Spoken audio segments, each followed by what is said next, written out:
Welcome back to the second encounter in round 4 of the Cricket West Indies T20 Blaze match between Leeward Islands and Windward Islands. Leeward Islands, they won the toss. Luck continues for Captain Amanda Edwards at the toss, and she decided to have a bowl first. Line up for Leeward Islands today, you have Amanda Edwards captain, Jazara Craftton vice captain, Renice Boyce, Kimberly Anthony, Kiana Joseph, Shawnisha Hector, Divya Saxena, Melissa Clark, Davronique Maynard, Cheyenne Moses, and Roselle Leeward. Cheyenne Moses replacing Tonya Martin. A new opening combination as well for Windward Islands. I'll give you their lineup for today shortly. Janelia Glasgow is at the top today. So no surprises that they've gone to their off spinner in Roselle Leeward. Good afternoon to you, Kesrick. Good afternoon, Miss Adams. Turned into the leg side, and Glasgow is off the mark as well as Windward Islands.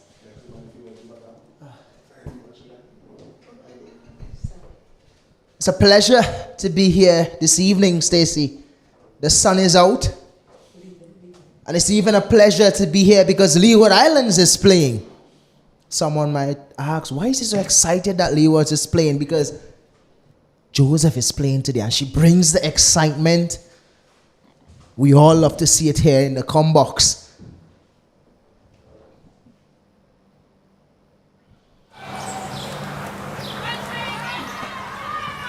That's finding the edges is Craftton. She's one that usually sets the pace for the Windward Island team. Stacey rightly mentioned that Glasgow is at the top. Someone who usually scores for them at the top. Saw her batting at the top as well for West Indies a couple months ago. I think it's in St. Kitts. So she has the potential with someone like a Craftton as well at the top. I'm pretty sure both batters will look to really maximize the power play. Something that we really haven't seen throughout this tournament, apart from what happened earlier today, Stacey, with Jamaica. The 100 that we saw. But really, that's a wide delivery. But really, the team that really set the tournament alight in terms of batting through that power play and scoring well is this team in the maroon and yellow, Leeward Islands.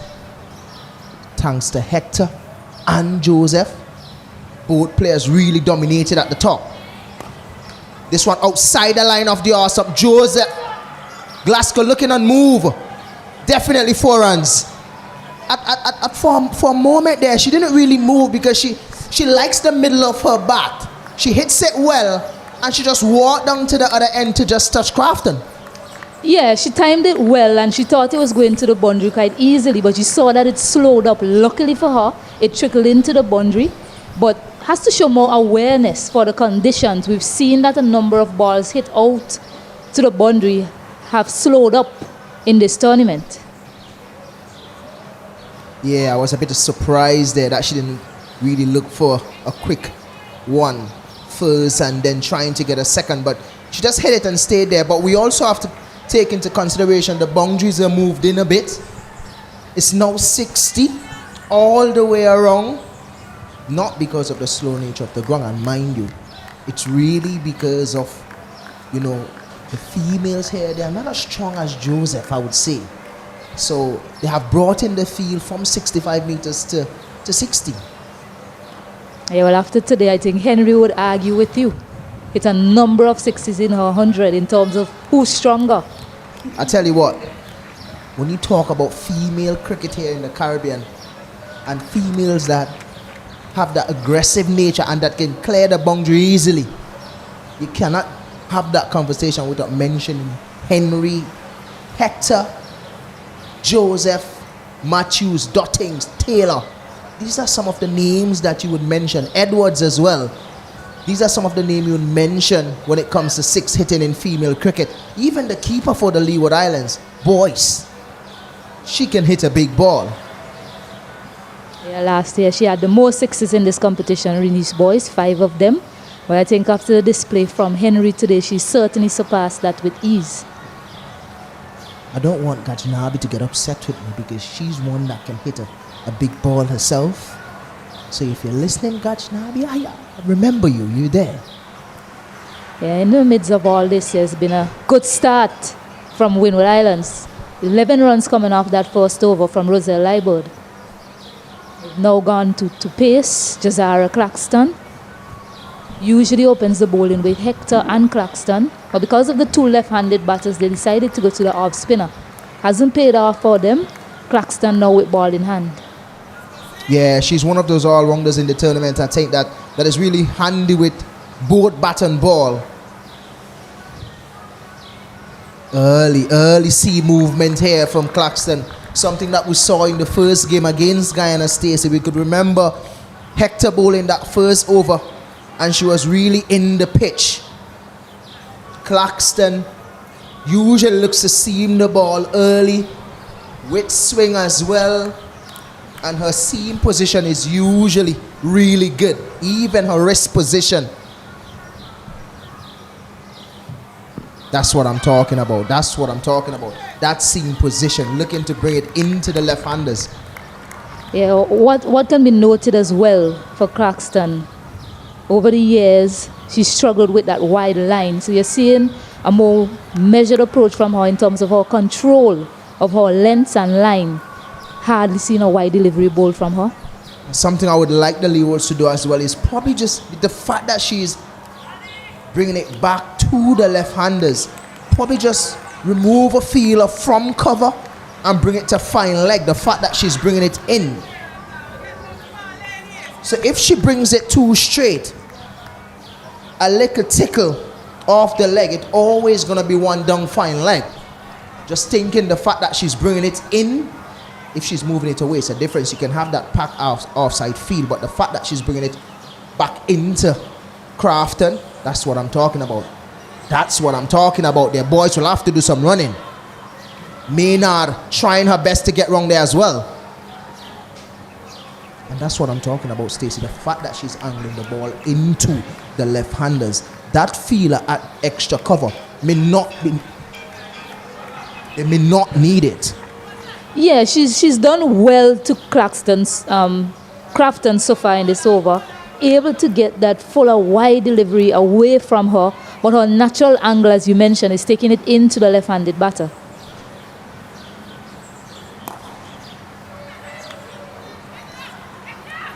It's a drive. Not sure if it was a drop chance. I believe it hit into the surface just before. Wasn't able to see clearly. But from the reaction in the field, it looks as if it bounced just before.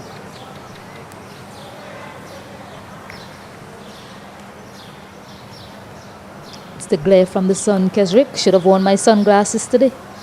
I should have worn mine as well. Looking at being here in the com box looking out, it's really bright. But the best part about sitting in the com box, Stacey, is that we have a nice little AC blowing on our back. So it's fine. I prefer to be in this position. Good delivery from Craftton, and that's what you will expect from her. But still think that that extra feeler on the offside can be removed and placed at fine leg. The fact that she's seaming in the ball to the left-hander, Stacey, is just something that we could probably talk about when it comes to bowling. Understanding bowling, understand what you do with the ball, and you have to protect your figures.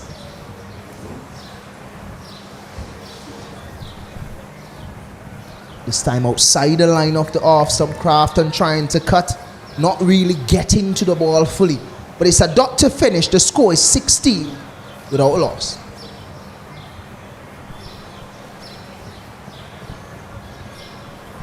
This is definitely a game between, I would say, Joseph and Windward Island. Just remember, Joseph is originally from the Windward Islands, from St. Lucia, moved to the Leeward Islands. She's living in the Leeward Islands now. And how happy she would be beating the Windward Islands, and how happy the Windward Islands would be beating the Leeward Islands today. Wide delivery down the leg side. Trying to sweep that one is Glasgow. Yeah, the intent is noticeable so far from these two batters, especially with the run in between the wickets. They're hitting the angles well, running those quick singles. So a good start, you'll say, from Windward Islands. Well, with this opening pair, Stacey, I can definitely see a clear plan from the coach for the Windward Island team. He's looking for runs at the top. You then have a Zayda James, you then have a Afi Fletcher and a Noel to come. We saw in the last game she's very capable of scoring and understanding what is needed. This one outside the line of the off stump. Yeah, you also check through the history with these two teams. Leeward Islands have never beaten Windward Islands. That could probably change today. It's left to be seen. When Leeward Islands, they were able to pull off history against Jamaica, beating them for the first time in this tournament.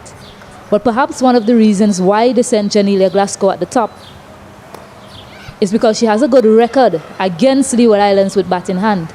You go back to that Super 50 earlier in the year. She scored some runs against them, took Windward Islands to victory against Leeward Islands.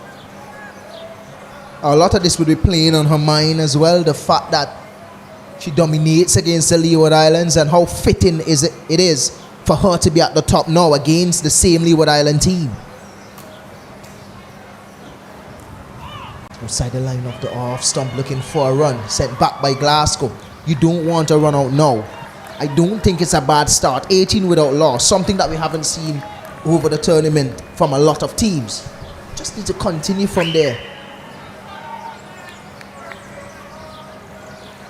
Yeah, usually by now a wicket has already fallen. So definitely a good start in terms of that. Don't do it, Stacey. Don't do it. Well, it has to be said, it's what we're seeing in the tournament. These two batters, they have the bat in hand. It's up to them to carry on with the start that they've given to Windward Island so far. You know what? I think you should do it because the commentator curse is usually the reverse. You speak well and then something happens. Well, then the Leeward Islands fan will be cursing my name. So which way do I go, Kesrick? I don't know. Just try to stay neutral, I guess. Well, that's happening right now. So Leeward has come back well in this over after the first one went for 11. Nicely played down the ground, easy. It's Glasgow. She looks a lot better at the top, I would say.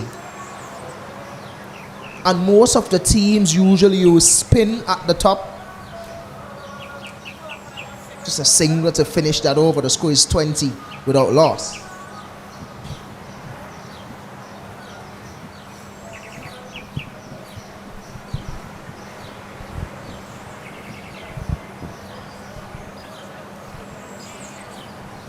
Yeah, Craftton is continuing, but you notice she's about to change her angle. Kesrick, what do you make of this? Well, if she's changing her angle with the ball going into the left-hander, there's no need for a slip. Just figure that they need a fine leg and that third man needs to come a bit straighter. I think it's a bit too wide. So I don't have a problem with her coming around, trying to clamp Glasgow for room. Because Glasgow, anything outside the line of the off stump, she will definitely flash at it through the covers. That one just keeping a little bit low. Just think that feeler out there and the third man boundary needs to come a bit straighter.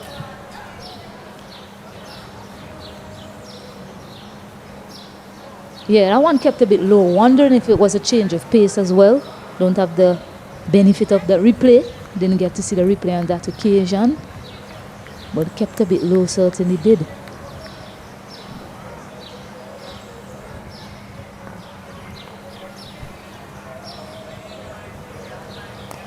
This time finding the edges, Glasgow.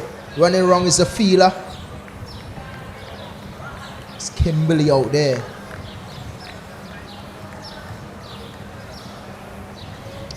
Yeah, the last over she operated with a slip in place and Kiana Joseph decided to take out that slip. Got an edge that time. And no one was there to accept that catch.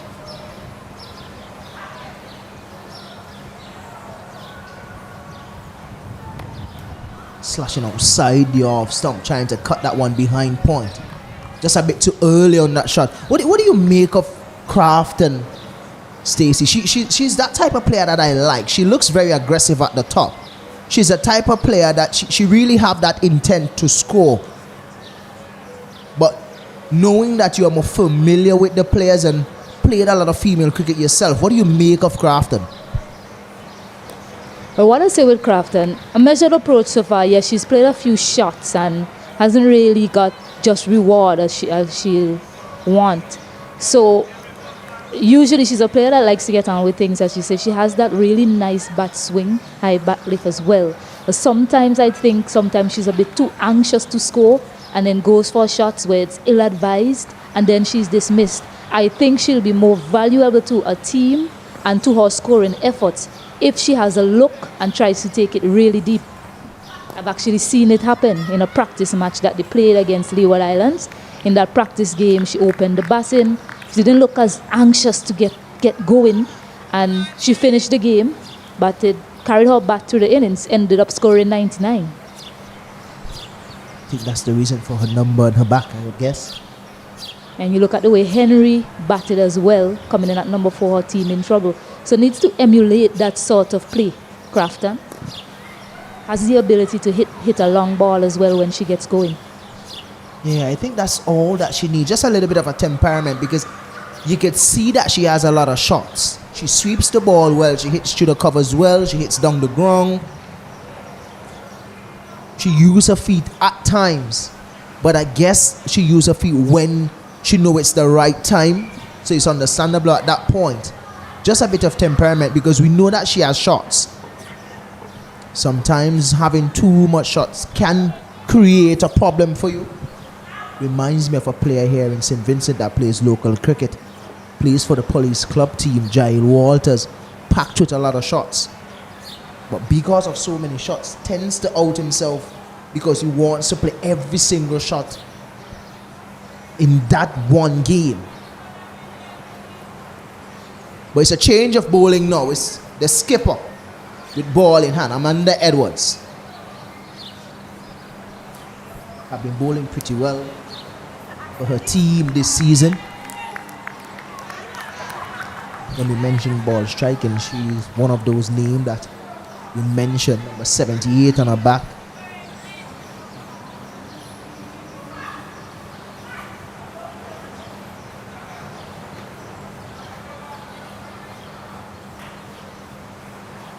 Short, too short. Craftton this time latching on to that one, a huge 6. The first 6 of the innings from Craftton. Yeah, and that's the ball striking ability that I just alluded to. Look at that shot and the power, that fierce bat swing from Nerissa Craftton. Played a similar shot to in that Trinidad and Tobago game. She was caught on the mid-wicket boundary, that time getting the maximum. Yeah, quick feet, quick hands as well. All intention to get under it to hit it for 6. You can see Joseph there at extra cover just putting on a smile. Again too short, but cutting this time behind point. No chance for Craftton. Lovely shot again, Stacey. Class. Yeah, wonderful execution. Using the angle this time. Just a modicum of width there on that occasion from Amanda Edwards. And such is the quick hands of Nerissa Craftton. Getting it in that vacant area to pick up a boundary. Yeah, it wasn't that wide. But giving herself a little bit of room, cutting it off the off stump. And I like the cut shot as well. She didn't really pull away too much from the ball. She get into the ball and cutting it behind point. Opening the face at the right time. This time down the leg style from Amanda Edwards. Chase. They're looking for 2. Not possible. Trying to sweep that one is Craftton. Very crafty, I would say. Pun intended. Yeah, I guess.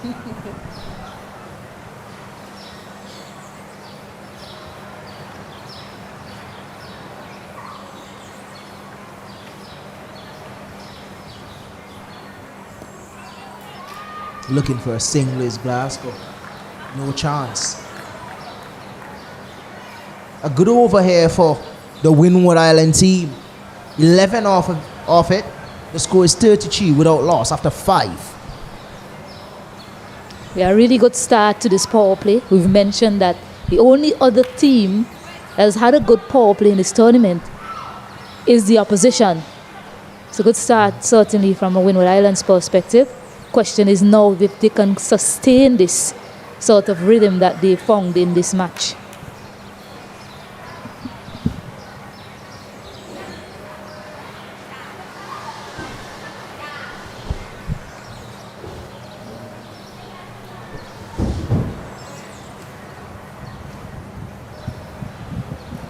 Change of ends here for Hector.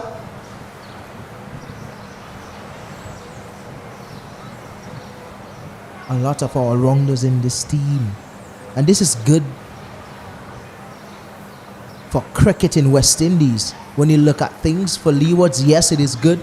But from a West Indies cricket standpoint, this is excellent. This one slow ball outside the line of the off stump.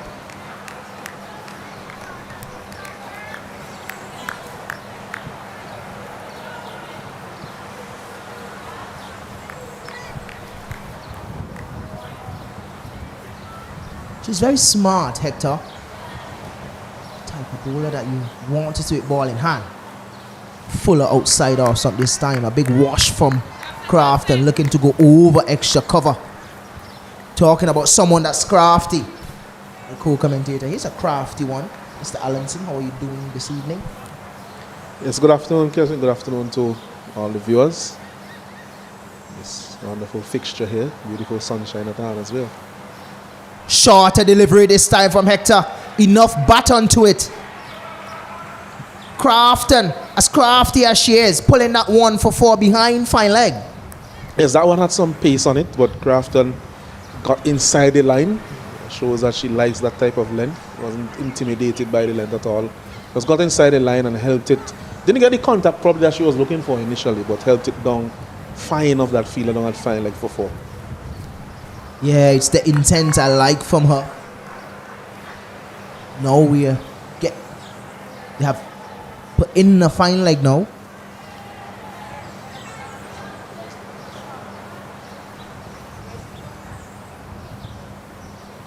Outside the line of the off stump again. Craftton looking to go down the ground. Yeah, slow delivery ball there by Hector. It's just something that I've noticed about all the teams. Most of the times when they have a fine leg or a third man in place, it's always in somewhat a wrong position most of the times. It's either it's too wide or it's too straight. Maynard is in fine leg now. That position is good.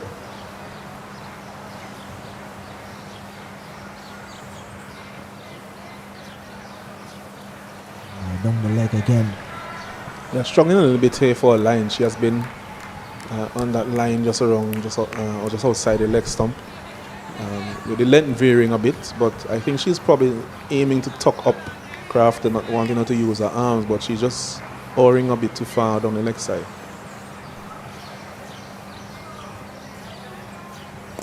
Yeah, you're so right.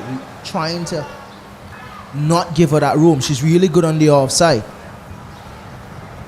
Trying to tuck her up, bowling at that front pad, maybe on the hips. Yeah, that last delivery was something probably closer to what she would want to do. Short again, pulling that one is Craftton. Would it have enough legs to get to the boundary? Yes, it did. Yeah, it was a quick short delivery. Craftton in that shot wasn't really in full control, but the intent was there, and there was nobody at the deep square leg or anyway in that vicinity on the boundary. The fine leg was quite fine, so it was always a safe shot in the end, and also hitting with the wind, so just trickled over the boundary for 4. Yeah, all intention to get it to hit over the boundary. Didn't really get a lot of bat onto it because of the height of that bumper as well. It's not really a bad short delivery because of the height. But again, the field setting, if you're bowling that length, that short delivery, there's a need to have a square leg back if you're bowling that length. But guess what, Allenson? The Windward Islands have just picked up a batting point. First time in this tournament. Scoring over 7.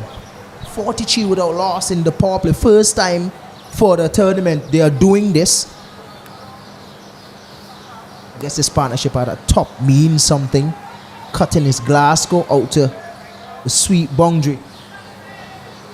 Sexana just doing the feeling.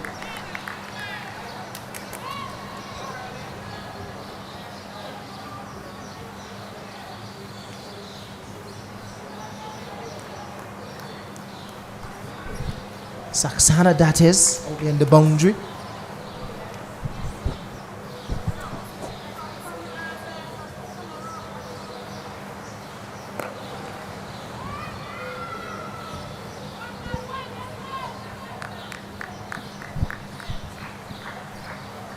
A single taken there by Craftton. Full toss delivered by the bowler Edwards.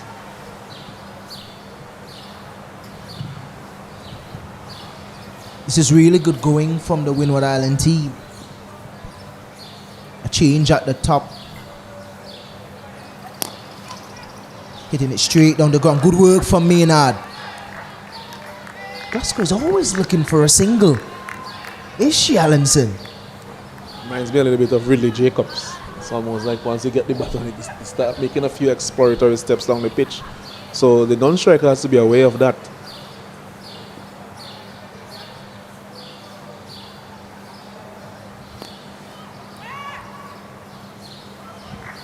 Just a top to the offside is Glasgow. Reminds me of a local player. Every time he touches the ball, he wants a single no matter what. Obviously, he has the most run out in local cricket history here in St. Vincent and the Grenadines. Who's that player plays with? Reginald Jeffrey. That's the player.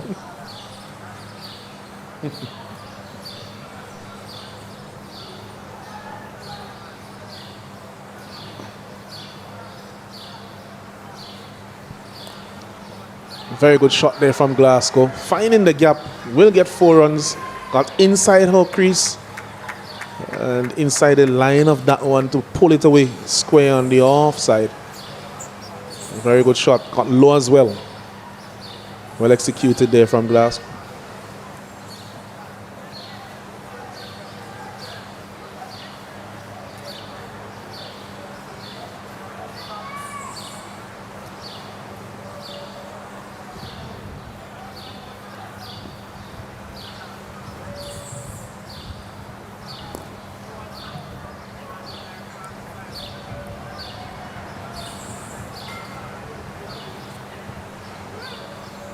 Well, it's the end of the over. The score is 49 without loss.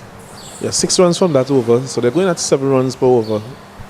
And we've seen here that on this pitch today we have had some bigger scores. The Jamaica women team making 149 at their turn at the crease when they batted first in the first fixture. And so far the Windward Islands, they are 49 without loss. One of the best starts we have had in the tournament from any team. And they have all 10 wickets in hand. So how will they progress from here and how many will they get? The Leeward Islands, on the other hand, will be looking to break this partnership. They will be thinking that they do not want them to bat until the 10th over because thereafter it might start to be an early happy hour for the team. Just something that Edwards needs to probably have a close look at. Batter's a bit comfortable batting her. But it's a new bowler now. Moses is ball in hand. If she can get a breakthrough here now, the Leeward Island team will be very happy. Because the Windward Island team is really putting themselves in a really good position. Craftton on 25 of 23 deliveries.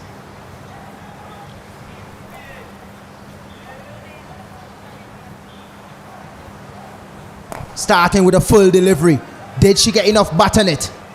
Yes, she did. Easy. Power down the ground is Craftton for 6.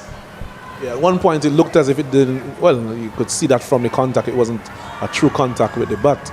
But she's hitting in that direction with the aid of the wind. We also mentioned that the boundaries have been brought in slightly. You would say that in the previous rounds that it would have just bounced after one bounce and then into the boundary for 4. But on that occasion, just going over the boundary for a 6. So another 6 runs added to the total for Craftton and for the Windward Islands women. I like the aggression from her. And the thing that you should like about her as well is the fact that she's doing it safely. She haven't really played a shot that she shouldn't play. Skipper Edwards just asking the fielders to really spread, asking Leeward to come back on the long on boundary. She's now at long off. Another full delivery, spanking that one over the square leg boundary for another 6. Yeah, that was a poor delivery there. 2 full tosses, 2 sixes. Doesn't matter where you have the fielders if they're going over the boundary. We saw there after that delivery, the first one that went for 6, that both the mid-off and the mid-on were pushed back to the boundary. In fact, the mid-off is extremely straight, almost in that position that you saw employed for Kyron Pollard in some of the 2020s that he has played. But really, she needs to find her line and her length here, because those full tosses, Craftton is showing that she's in no mood to tolerate them. Yeah, you can't bowl those full tosses to someone that's batting like a gem in this innings.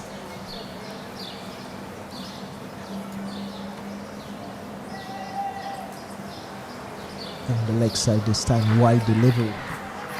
Yeah, so Cheyenne Moses really struggling here with her first 2 deliveries, 2 sixes and a wide. So needs to find her radar and needs to do so very quickly. Craftton striking the ball very cleanly. She's now going at a strike rate of just under 150. Now look at the projected score, it's 169. This is a sight to see. On the line of the offs, I'm just cutting that one past Joseph at short cover. Easy single. Just turning over the strike to Glasgow. Turning out to be a really good over for the Windward Island team. Yeah, it has really just added an additional bit of momentum to their scoring. Remember that before this over they were scoring at 7, so now the run rate is almost at 8.5. So good impetus. Really good shot down the ground, straight. This is the opening partnership that they needed for a while now. Glasgow and Craftton at the top. And they're gladly doing it together.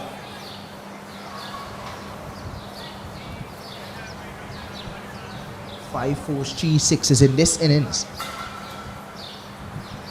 Guess it's a day of boundaries. We saw some this morning. We're seeing some here now. Just trying to take that one down to fine leggers. Craftton. Yeah, so that field remains the same. When they set back the mid-off and the mid-on, they brought up both the short, well, the fine leg to short fine leg and the third, the deep third to short third. So a fine tickle just wide of the keeper on either side will go to the boundary.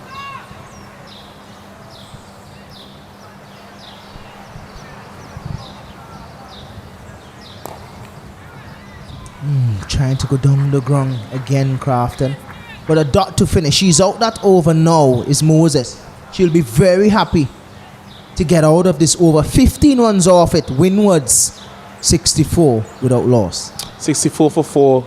64 without loss, sorry, the Windward Islands women. Almost caused a heart attack to one of my co-commentators with that score. There is a Craftton on 38 from 28. Janelia Glasgow 15 off 20. Doing an excellent job, the both of them, for the Windward Islands team in this fixture so far. And Leeward has like Leeward Islands would want to see the back of both of them in order to stem the flow of runs. Well, it's made out with her first over now. Glasgow giving herself a bit of room, punching it down the ground. Well fielded there by skipper Edwards. Just a single. Putting the crafty Craftton on strike.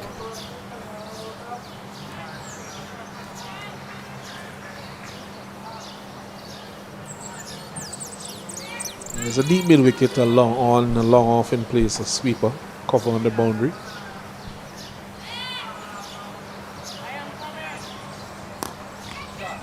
Another full delivery down the ground again. I would prefer to see that deep mid wicket going a bit squarer.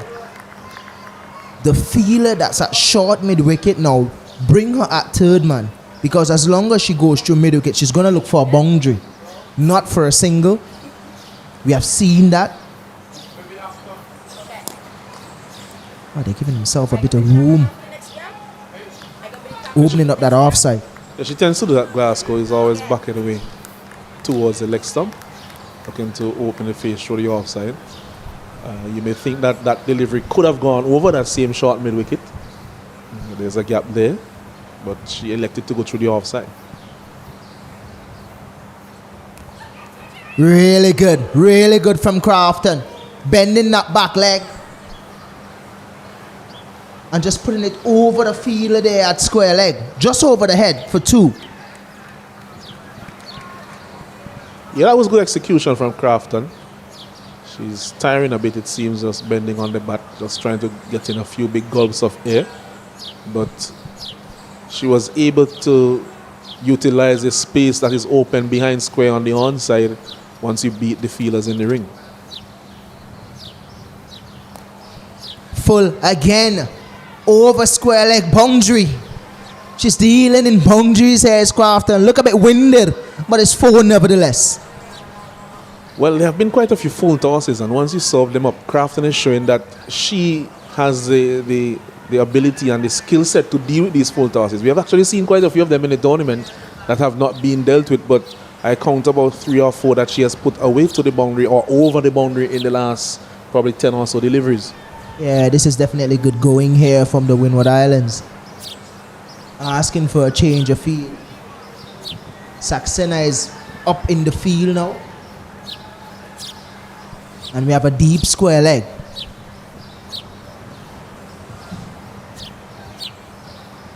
Bending the front leg again. She's really good with that shot. Anything on the line of the leg stump. It's not really a sweep, Allenson. It's more of a let's pick this up over the square leg fielder. It usually goes for 1 or 2. If it's a quick outfield, then she will get 4. But really good going from her. Well, if Moses was still in the circle, I think that one would have gone for 4 because it was timed well enough that it would have beaten any one of them who would have attempted to chase it.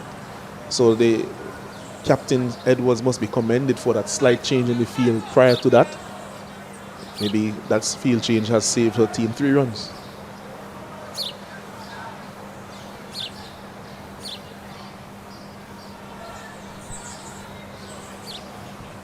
Again, Windward Island 74 without loss. Change at the top.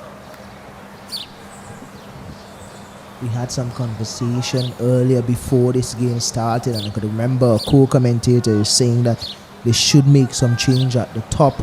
Probably a Glasgow, who did well for them. Also, Craftton. Those 2 at the top would bring you some success. And we're seeing that. Driving through extra cover uppishly would get 2 easily. It's comfortably done. Craftton now with that double moves on to 48, nearing half century, which will be well deserved. I think she's one of those players that you can look at in the future, or look at for the future. has a good technique. She just needs to work a little bit more. Correct some of those flaws that she has. Like that. Glasgow was going nowhere. She's looking at her. Where are you going? She's still beckoning to her. So the ball is just coming right back to the bowler. I was wondering where she's going. That's why I said like that. The run wasn't there. Glasgow was on move and she's still coming down. Cutting behind point. Removing the hat is Claxton. But she has to give up. The ball wins the race. 50 for Craftton. A crafty innings, I would say, Alanson. Really well played. Yes, touche for Nerissa Craftton. Finding that gap with that cut shot with surgical precision. Beating both fielders behind square on the offside. Well executed, was over it. Kept it on the ground and rolled the wrist. So she has lit up Arnesville this afternoon with her stroke play. And she'll be looking for more, certainly. Well deserved. Giving herself a bit of room. Straight into the hands of Joseph. Easy catch. This is unacceptable. Allenson playing so well. Moving a bit too early. Hitting the ball straight to Joseph and she won't drop those catch. This is probably her second catch of the tournament with ease. It's Joseph. Look at that. No problems there. Windward Islands losing their first wicket, 80 for 1. Yes, Craftton will be disappointed with that because she did leave some runs out on the field. But at the end of the day, you will have to still say, well played to her, 52 of 37 deliveries. And it brings the partnership to an end, a partnership of 80. And I would dare say quite easily, even without recalling any of the games gone previously, that that's the best opening partnership of the tournament, and quite easily so. Yes, and the second best partnership of the tournament. I think we saw the best partnership this between Cooper and Vincent, and also another big partnership that we saw this morning between Rashana Williams and Chanel Henry. So at this time we'll take a short break for drinks as the players have some refreshments, and then we'll be right back with you as soon as we have action in this game.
Is 80 for 1 after a brilliant knock from Craftton losing her wicket. Easy catch from Joseph. Leeward picking up the first wicket.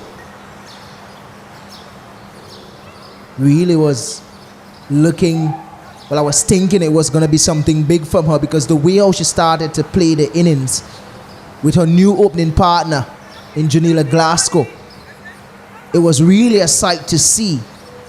The way how she lost her wicket, it was a bit sad for me because I really wanted to see her continue. She's such a class player. I like what I've seen from her today.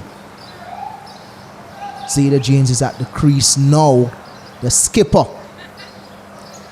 And I have a new commentator here with me as well in the combox. How are you doing, Stacey? Well, not really new to the viewers, or maybe those who are now tuning in for the first time, not familiar with the voice. But sad to say, I saw the telegraph that dismissal from Nerissa Craftton. I was looking at her in between the overs and she was just looking as if she was getting tired. The sun is very hot as well. And I said to myself, a bit of awareness needs to come in. The drinks break was 3 deliveries away when she decided to play that shot. So perhaps she could have waited, just played the ball, rest of the over out, already picked up a boundary in it, and then look to start things again after the drinks break. Wasn't meant to be. Leeward Islands, they'll be up and about now. They got that breakthrough that they were after. Very important as well. Tavernique Maynard to continue. Yeah, they will be pretty happy with that breakthrough because then Zeta will have to start again. Probably would have preferred seeing Afi Fletcher come into bat, not taking anything away from Zeta, but someone like Afi Fletcher who is very aggressive. We have seen that throughout the tournament. You'll definitely take that gambler and decide to go with her at 3, hoping that she continue that platform that has been set from Craftton and Glasgow. Just waiting here. Just a little bit of interruption on the side screen there. Someone was walking in a white top behind the bowler's arm, and it's a full toss again. Sweeping is Zeta, 4 runs, 4 welcome boundary for her second delivery. Yeah, you've seen a number of shots hit in that direction at either end of the wicket. Too many full tosses in this inning so far from the Leeward Islands. And I'm thinking to myself, the Leeward Islands, they have an opening in this Windward Islands batting lineup. We've seen the vulnerability of the Windward Islands batting lineup prone to collapse. So they should be looking to bowl a very tight over here, put some pressure on them or even pick up a wicket. You don't want to let her off. You do not want to let her off. She's the type of player. She can really play. She sweeps the ball well. She hits the ball to the offside pretty well, Zeta James. She's not as aggressive as Afi Fletcher, but what you would get is someone who would really control the innings. Reinforcements coming on that square leg boundary as well, Kesrick. You mentioned having Afi come up the order. I don't think a lot of people would have mind that, but we also have to consider who has power remaining in the batting lineup for Windward Islands to try and finish the game, to capitalize on that back end of the innings. Outside the line of off stump again, cutting straight to the fielder. I want to stick a pin a bit and speak about Janila Glasgow for a while, Stacey. Trying to sweep his Zeta because I realized that whenever she bats, I wish our director can just give us just a slow-mo of her batting probably in the next couple of deliveries or so. She don't walk inside the line of the ball. She walks away. So she steps back. Normally, batters that steps back is when they're looking to get room to go over the offside. But she does it every single delivery. believe that was an edge. We'll wait to see the signal from the umpire if it was bat or byes, but if it wasn't an edge, it was massive turn. Wow, it's byes, Kesrick. I love to see the replay there.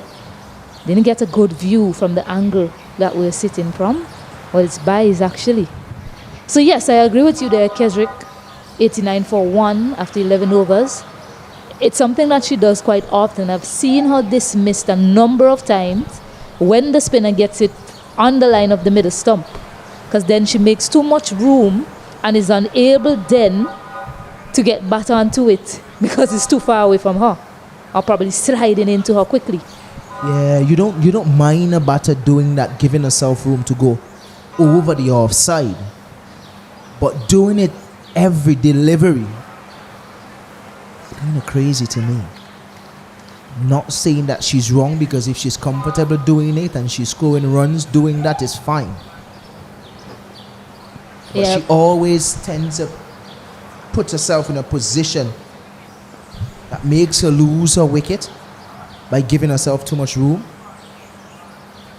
You can see it again, always looking to give herself room and leave her stumps open. Yeah, Leeward perhaps as well is bowling at the wrong angle for her. If she probably looks to go around the wicket to her, might be in business against her just for that back foot movement very early. It's easier for her to negate it because it's always going away from her and she's already in that position. The most that can happen is that she misses it. Something that bowlers can look at as well is, even though if they're bowling her wrong, the fact that she's giving herself room all the time, look to bowl to that wide line, trying to get power, being a leg stump to reach a ball that is on the wide line. She really have to use her arms. You really can't get that much power trying to reach. So she'd always get the leading edge. This one is hit down the ground. Not enough to get straight to Hector, but a single for Zeta. Yeah, safe to say that the sort of power that Narissa Craftton has showed today, no offense to the other Windward Islands batters, but I'm sure they'll agree. I don't think we have that remaining in our batting. They have that remaining in their batting lineup. So these two will have to continue to walk the ball around and get the odd boundaries as well. That time a wide. Yeah, that's what I'm talking about. If you bowl down that wide line, the fact that she's always looking to give herself room or walking back instead of walking into the ball, she always finds herself stretching.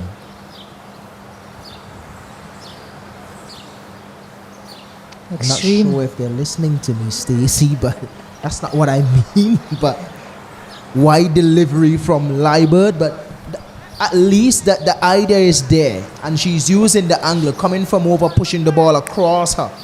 She has the feel as well. She's bowl that line. She's in her last over, Leeward. I really like to see her coming around the wicket and angling the ball into Janelia Glasgow. Instead, allowing her to free her arms and they pick up 2 more runs. Yeah, especially if you're a spinner that comes around and spins the ball, you bring it in and then take it away from the left-handers. That one that is actually coming down straight on the stump will always cause problems. And there she goes, contesting that wide line again. But it's a dot to finish here. 24 runs, 4 overs, 1 wicket. Not a bad spell from Leeward. The score is 95 for 1. Yeah, good comeback from Leeward. 13 dot delivery is very important in that spell. Her first over went for 11 runs. The next 3 went for 13, and importantly picking up that wicket off Narissa Craftton, who was hitting it so well.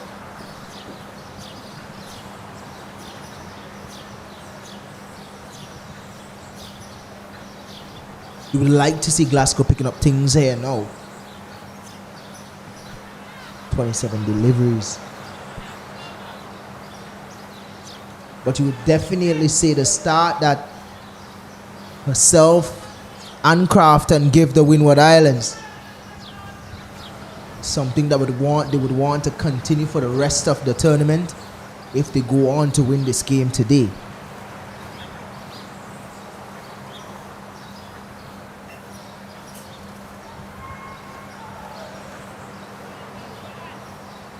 Projected score is 158. Came down from 169. The skipper is bringing herself into the circle. I don't mind this. Just trying to apply pressure to the new batter, Zeta James.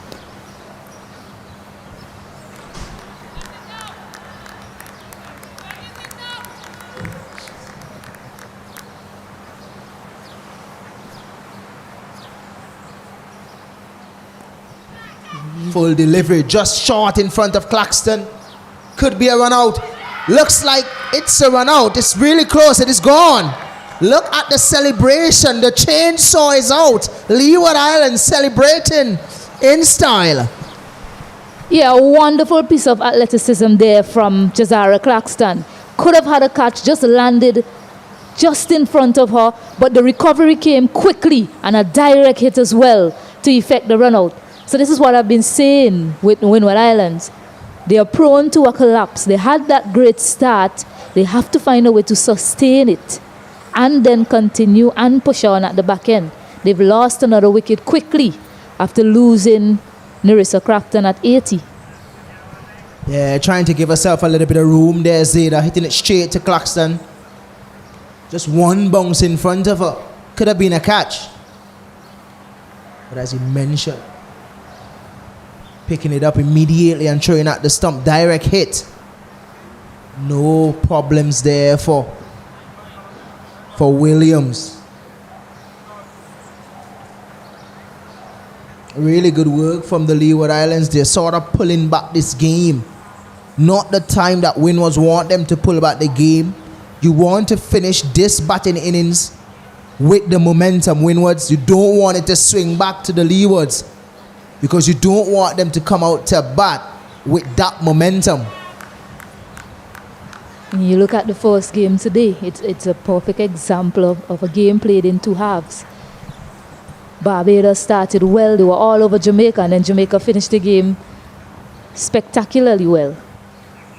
So can Leeward Islands make that comeback with the ball in hand? Cutting again is Glasgow.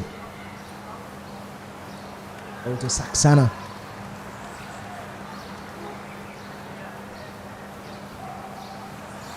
It's 97 for 2. We definitely want to see her really press on here now. She's joined by Fletcher. Is that the non-strikers end? You don't want to do it. You don't want to do it. It's the golden arm out there at point. They don't want to take a chance against probably one of their better fielder. It's Claxton. Really would have loved to see that replay, Stacey.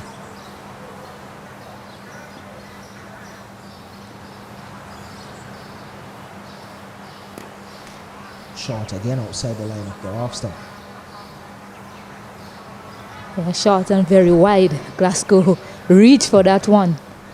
Did well to get the connection on that. Probably could have been wide had she left it alone, but she got a single and Fletcher to face her first. And this partnership, I will say, is very important in the context of Windward Islands finishing well and getting a decent score in on the board that can replicate that can show the good start that they had in this innings. 98 now for 2. And if you need somebody to that, it will definitely be Fletcher to continue. Probably would have liked to see her batting at number 3 in this game for a lot of reasons. One, the intent that she always has to score. 2, the fact that she's a genuine ball beater. She looks to beat the ball. That's what we have seen throughout this tournament. And she's a very experienced candidate and know what is needed at this time. Not saying that Zeta can't do it, but it's understanding the situation and what is needed. Yeah, apart from Nerissa Craftton today, Afi Fletcher is the only batter in the Windward Islands team that has a strike rate of over 120.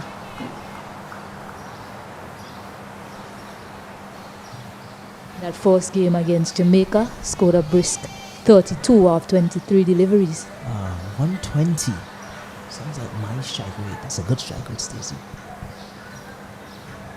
Yeah, they'll certainly need to get their strike rates up because talking about strike rates, you know what the Leeward Islands possess in their batting lineup.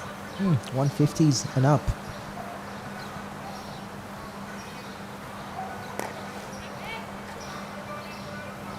Punching that one out to extra cover. Misfield by Hector. She's still lying there. It's actually Joseph that really should have been stopped, you'll say. Allows Afi Fletcher to get an easy single. I think she's tired. Lying there for a couple of seconds. I think she wants to bat. She loves the bat in hand. She's probably chomping at the bits to get her turn on the surface. I just wish the cameraman could give us a close-up on her.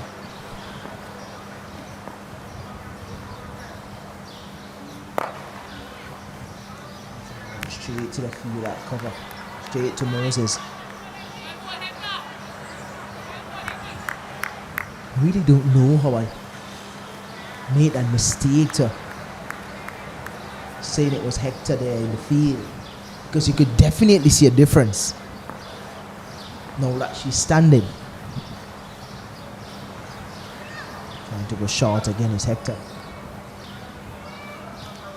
Don't mind a short ball there. The field is set for that. You have that fielder at deep square, just in front of square, and fine leg.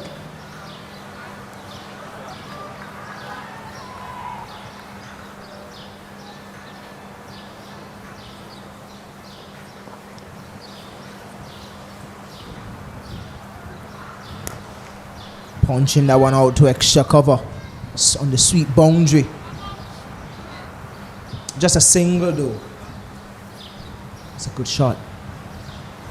Opening the face of the bat and punching it out there. I think she has some good skills as Glasgow. A few things that I think she has to work on to get her game where it's supposed to be as an international player.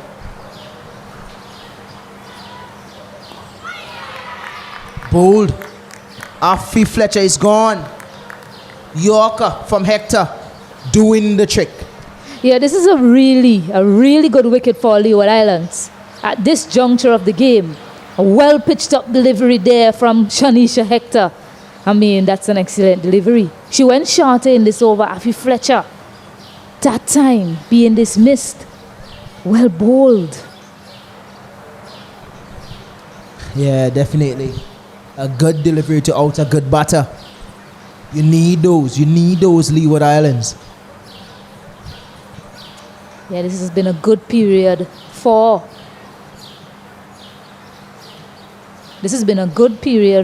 Leeward Islands. Yes, Windward Islands started on top, had that big partnership of 80 between Glasgow and Craftton, but since her dismissal, they've only been able to add 21 runs. And that's it. That's about 4 overs and 2 balls as well. 21 runs they've scored. Yeah, it's always that collapse in the middle for the Windward Island team.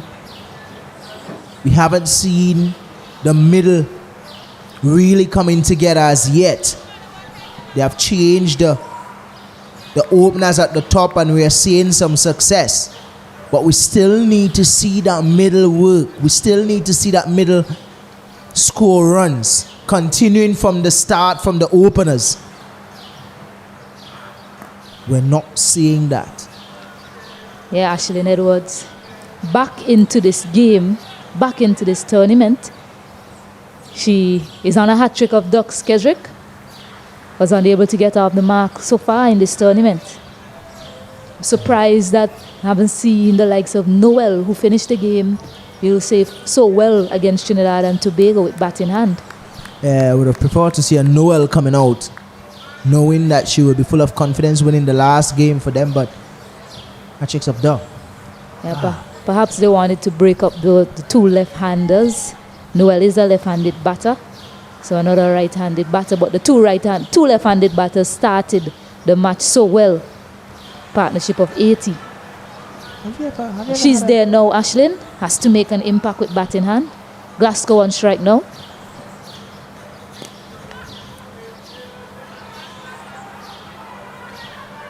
That one just cutting past the field at short cover. Glasgow wanting the strike.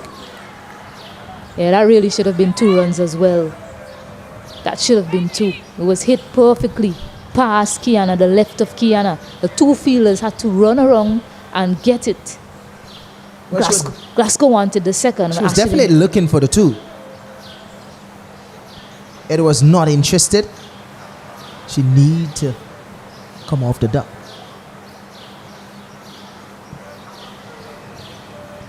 Well, this is a very important ball for Edwards. Guess what? She's off. Yeah, should be breathing a sigh of relief now, Ashlyn. Picking up our first runs in this tournament. Have you ever had a duck in your career, Stacey? Of course. It's not the best feeling in the world. I don't know about that feeling, Stacey. Never really had a duck in my career. Perhaps when you bat last and the Never team get a bat chance to well. bat. I was playing with Chris Gale and those guys, Russell, Bravo. Well, There's there you no go. need for batting. Well, there you go. Then there's Simmons at the top on Fletcher. There's no need for me. Carlos Bradford. I was paid to bowl. Nothing else. Glasgow's looking for the single. Edwards not interested. She's looking for it that time. Still no response from her non-striker. But perhaps the single wasn't on there that time. So it stays a dot after all of that running that Glasgow did up and down the wicket. Keswick. Feel like she did a whole 60 meter.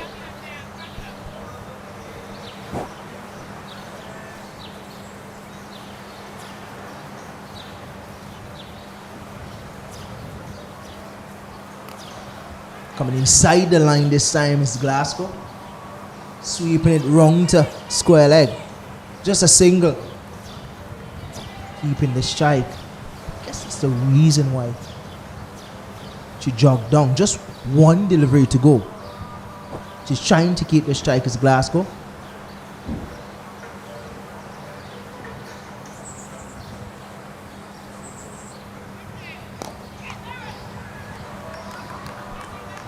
Unmoved. Glasgow not looking for a single. The score is 104 for 3. Yeah, and Ashlyn has to be an ally to Janelia Glasgow. We've seen the way that she goes about constructing her innings. She wants to keep running. She wants to turn ones into twos. So far, it's been a slightly frustrating period for her, not being able to freely take those singles. Alanson Cruikshank, good afternoon. Yes, good afternoon to you, Stacey. Good afternoon to our viewers. I do concur with you. And then again, that begs the question, why didn't Noel come out to bat? Also having previous form in the tournament, playing the pivotal innings in the only victory in the tournament thus far. I think she should have also been able to run those twos. And she's bowled. So Glasgow looking for big runs. Effective length from Shanisha Hector. Picks up another wicket bowled. Yes, and you could tell that some frustration was building in Janelia Glasgow from the last over. Something that I mentioned off air. Because she was looking to get the score ticking over, whether from running those twos or singles. And just wasn't happening for her. And just detected some frustration and dismissed there. So it's another big wicket for the Leeward Islands. They're really clawing their way back into this game. 104 already on the board, which is a solid enough start, especially given the context of the tournament thus far. But with the type of power that the Leeward Islands possess in their batting, the Windward Islands are by no means safe in this position. Yeah, certainly not. I agree with you there, Alanson. The third team, though, to register 100 in this tournament. Trinidad and Tobago did so, 114. Jamaica did so as well today, scoring 149. Windward Islands, 104, in danger of not finishing well or finishing as well as they started. Since that dismissal of Narissa Craftton, they've only been able to add 24 runs and 4 wickets going down as well. The batter is Fontaine, or Nisha Fontaine.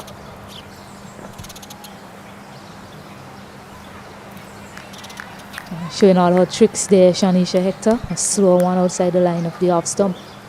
Still no Noel.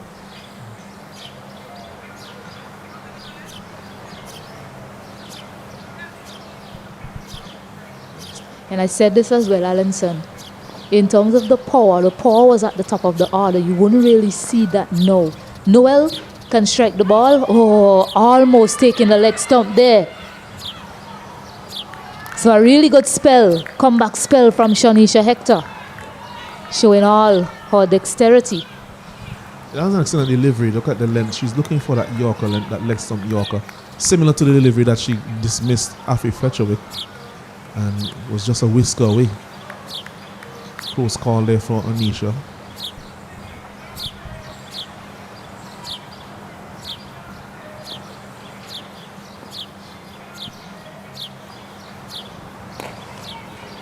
Well pitched up again. This is death bowling at its finest. It's excellent work being done here by Hector. She has really modified her length. She's looking to attack the batsman in that block hole. Batters, sorry. Go short. It was hanging in the air for a very long time. Craftton couldn't get close enough to it. Probably taking some pace off that bouncer as well, Hector. Yeah, it was an intelligent follow-up after going to the Yorker length on a few occasions, a short ball, trying to ensure that the batters are in two minds, not too sure what length to expect. Almost was successful in getting the wicket there. Yeah, that one will be called a wide. On that occasion, slower delivery. They're tempting her with something to drive at outside the off stump. She has a packed outside field. Full ring of fielders from mid-off down to backward point, and then the third, deep third.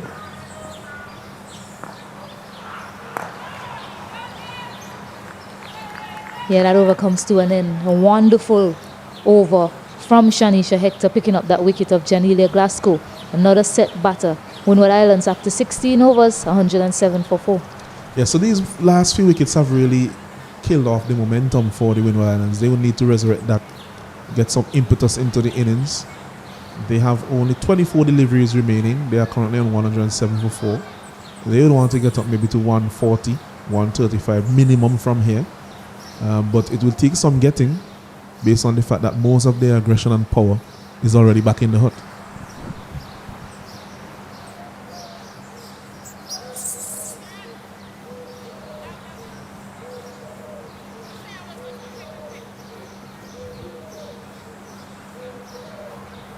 So Amanda Edwards with ball in hand now. It's interesting now. You see the confidence in the field setting. Just one fielder out. Starts with a wide. One fielder out now to these two batters. The over before, they had 3 fielders out. So they sense they're on top.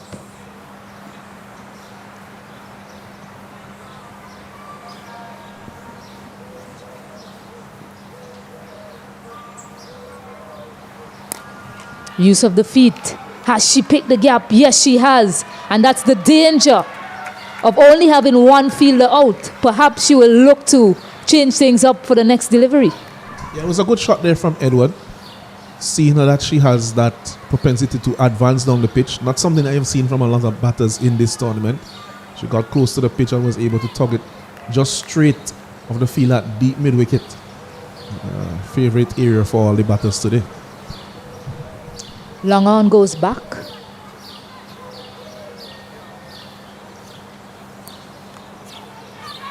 You come through for a quick single, a good return. That looked closer than... that looked really close, Alanson. She's in, but the finish There's a good return coming from Jazara Craftton. And unfortunately, she's also hurt herself in the process, Fontaine. And maybe roaring signs here for the Windward Islands because Fontaine is the wicket keeper. Yeah, and dive into it in an attempt to make her ground. They have done some damage to her shoulder. Yeah, really quick hands behind the stump. Fontaine, Windward Islands will hope that she's okay, but the other keeper in the lineup is batting with her as well, Ashlyn Edwards. She literally was airborne flying, and based on the replay, should have been dismissed. That's why I said it looked close, Alanson. Look at that. It was a really good return from one of the most athletic fielders out there, Jazara Craftton. Accurate throw, good hands as well to the stump boys. Yeah, but I think based on the way that Craftton is feeling, that the Windward Islands batters should think to themselves that they should not take her on because she has already proven to be quite lethal in the field. We have seen that she moves very quickly to the ball. One of the quickest players over ground in this tournament, across all teams really. Very, very athletic.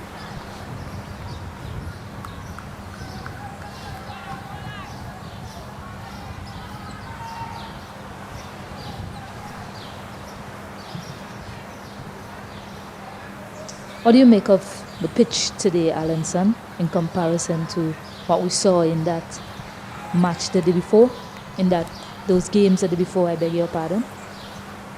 Well, definitely we are seeing that there is not as much assistance probably for the bowlers. We haven't seen as much turn today, but then again we are yet to see Guyana and Trinidad who possess the premier spinners. Well, we'll check and see the turn that Afi Fletcher gets.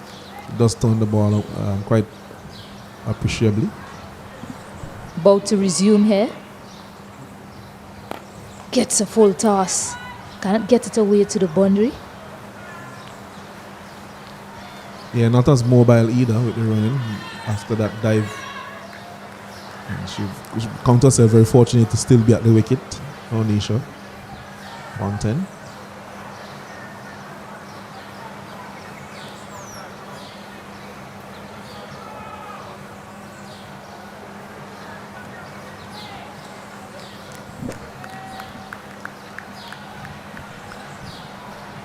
It has to try and keep the scoreboard ticking over if they are unable to find the boundary. They've had a good start to this over so far.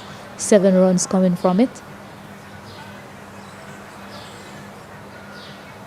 And another dot to finish. So it remains 7 runs. Oh, I beg your pardon. There's another ball remaining in the over. There was a wide to start. So now the last ball about to be bowled.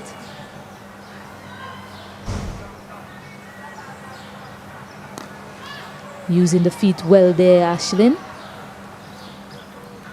So 8 runs coming from that over at the end of 17.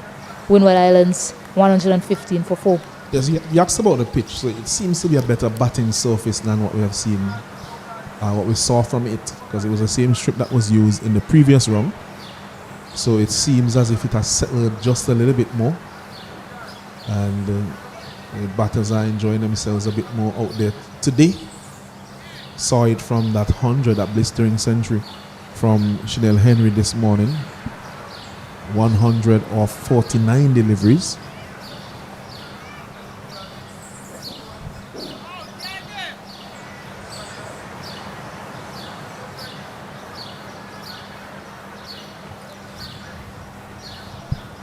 Yeah, Ashlyn has to continue. 8 of 10 deliveries, not a bad start so far. Get some width. Bit of a misfield, but oh, they're coming back for 2. Not a strong return as well from Saxena.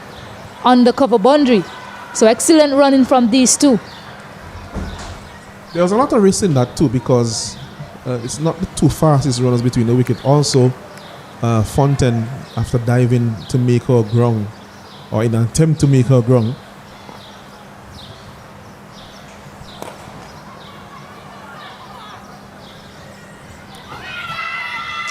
Another attempt at a run out, but dare I say it was thrown at the wrong end because Fontaine was struggling at the other end.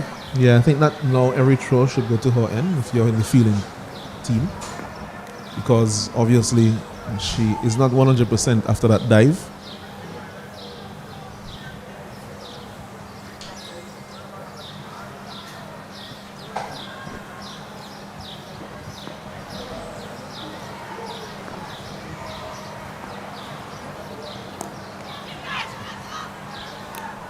Some pace off that delivery.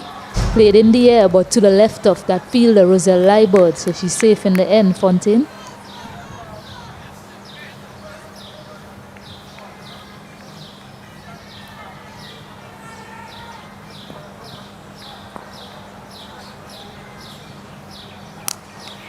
She likes it there, Ashlyn. She likes it short. She manages to get it away, but still not able to pick up a boundary. Windward Islands in there looking to finish with a flurry of boundaries here. That's what they'll require to get them up to a formidable total. Wide. Should have been a wide actually, but got the back of the bat on that occasion. Very fortunate they Fontaine not to pulled it right back onto her stump, coming off the body onto the stump. I just want to say that it was adjudged by the umpire to be a leg by. Yeah, well, I just saw him. So it changed his signal.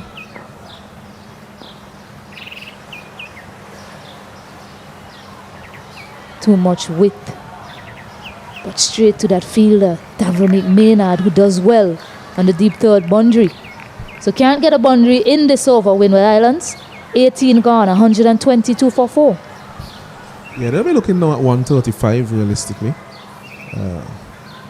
Fontaine definitely struggling there in terms of her mobility. So I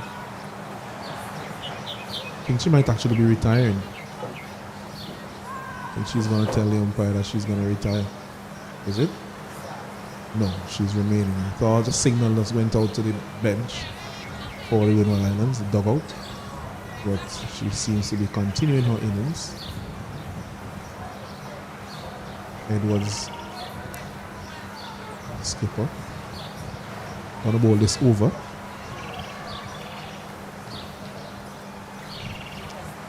So Edwards to finish us for a quarter of overs. Use of the feet, but it was wide. Good take by Rinnie's boys behind the stump. It's actually not a bad delivery because you have seen that Edward, which is the batter, has the tendency to use her feet to the spinner. So a wide down the left side might be an opportunity for stumping. Hits this one straight to Kiana Joseph, who puts down a very difficult chance. But she has really good hands, so I'm sure she'll be disappointed by that. It was struck very firmly from Edward. Did get very good contact with that shot.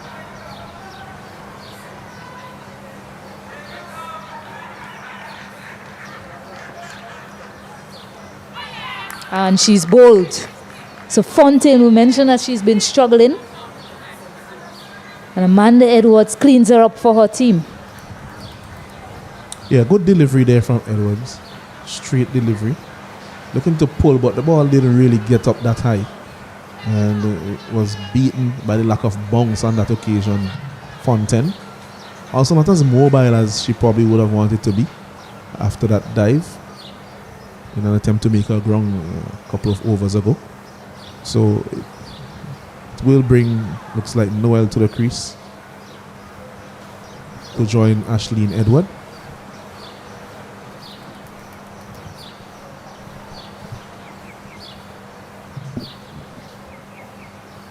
Very perplexing why Noel is batting this low after being the batter who was really able to take the Windwards over the line, or very close to getting over the line in that last game that they played, the only victory that they have had so far in the tournament. Really, it's baffling and perplexing for the persons who are looking on, who would have followed the tournament. Yeah, Karina Noel also has a half century against his opposition in 50 overs.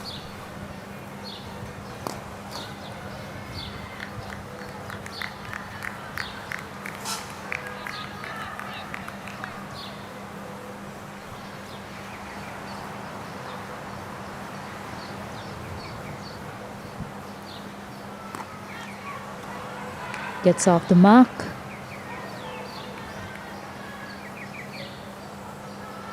Just 8 deliveries remaining in this innings to see how many more runs they can add to this 125 Windward Islands. What do you think will be a good score for this Leeward Islands power pack batting lineup? 150, but it doesn't seem like they'll be getting to 150, although they should have, based on the start that they got. Using the feet. And Noel wasn't alert to a single. And she's been run out. So the end hasn't been good for Windward Islands. Losing wickets quickly. Back-to-back wickets now in this over. Really should have been a run at least. But no communication coming from the batters. Should have been a single, really. Yes, Noel has nobody there to blame but herself. Kind of anticlimactic after we've been calling her to come out and bat. But really has nobody to blame but herself. That was a long single. In fact, she almost got there after really standing at the non-strikers end for some time. So really, nobody to blame but herself on that occasion. Yeah, and you'll say that the call is hers, yes, but that was an easy single. We'll say that again. Actually, and in the context of where they are in the game, you're looking for runs, you're looking for quick runs. So once it hits the bat, once it's not directly to a fielder, you expect the batters to be alert to taking a single. Not to be. Well, even directly to the fielder in these last couple of overs at the death, you see people running all the time. That's true. And that was some distance away from Craftton, albeit that Craftton is a live wire in the field. It was quite a way to her left. Yeah, so Abini St. John in this game today. Leg spinner. Strikes the ball well also, Abini.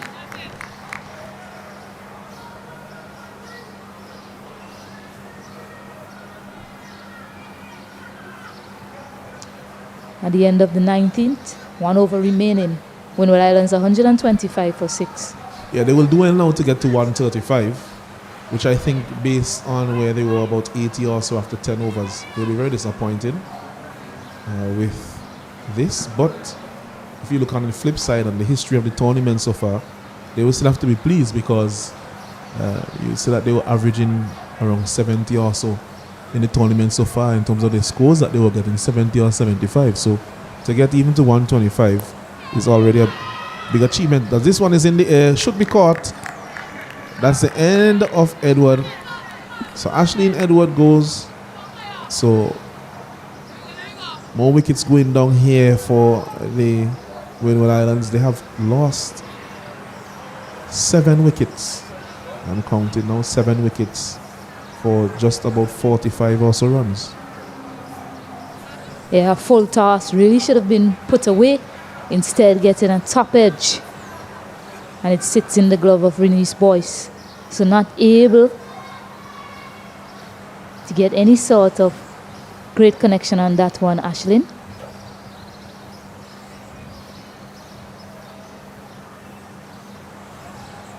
Was coming down the track also give herself room to the leg side. Yeah, she wasn't stable at all when she was looking to hit that delivery. And once the head is on the move like that, it's very difficult to have a stable base to get a good contact with the bat. So the new batter, Namaya Marcelin.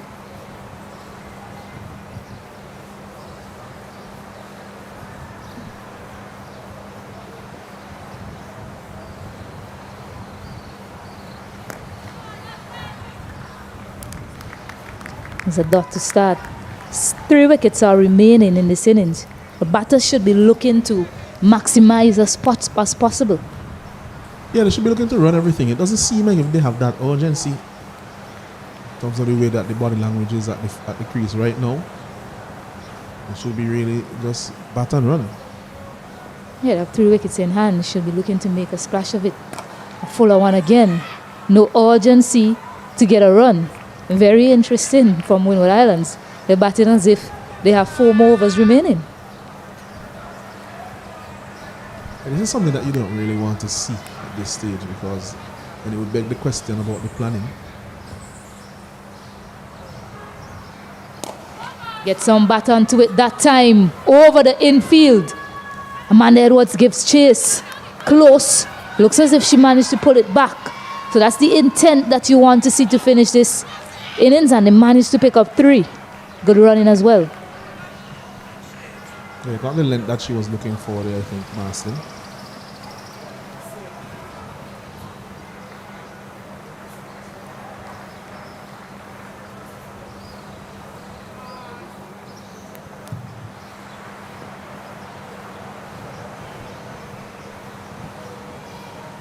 On the line of the leg stump that time.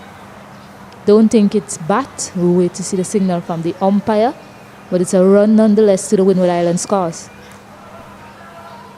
It's leg by signal by the umpire.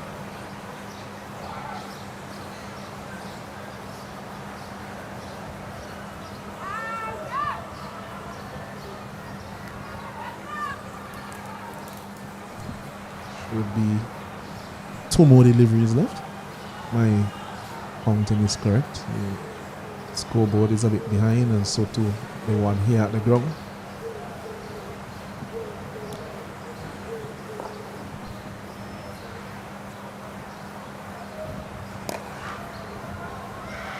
A good hand that time from Jazara Craftton. Prevents them from coming through for the single. She's such a good fielder, is Claxton.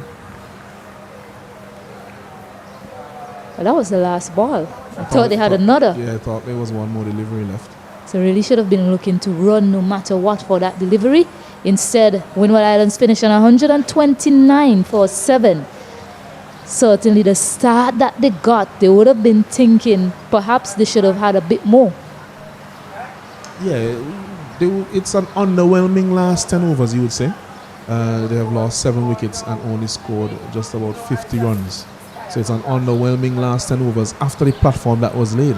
But it was always a risk that they were running by putting some of their more explosive batters up at the top of the innings and not leaving much power in the middle of the innings.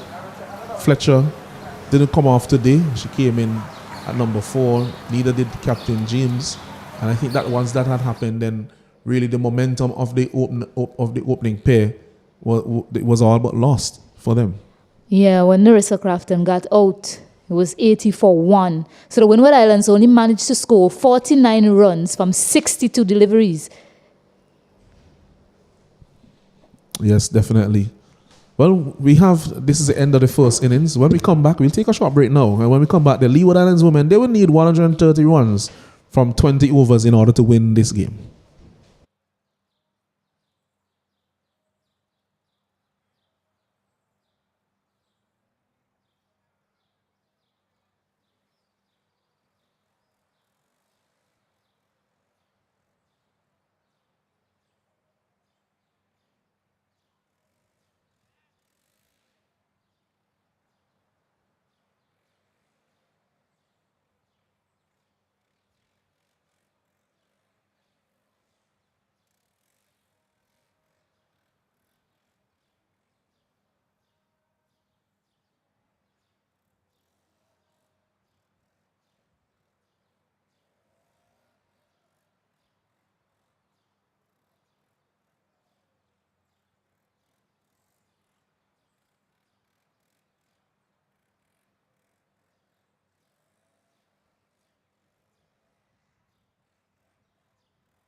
Yes, welcome back to the Arnoldville playing field here, where we have the Windward Islands taking on the Leeward Islands in the CWI Women's T20 Blaze competition 2025.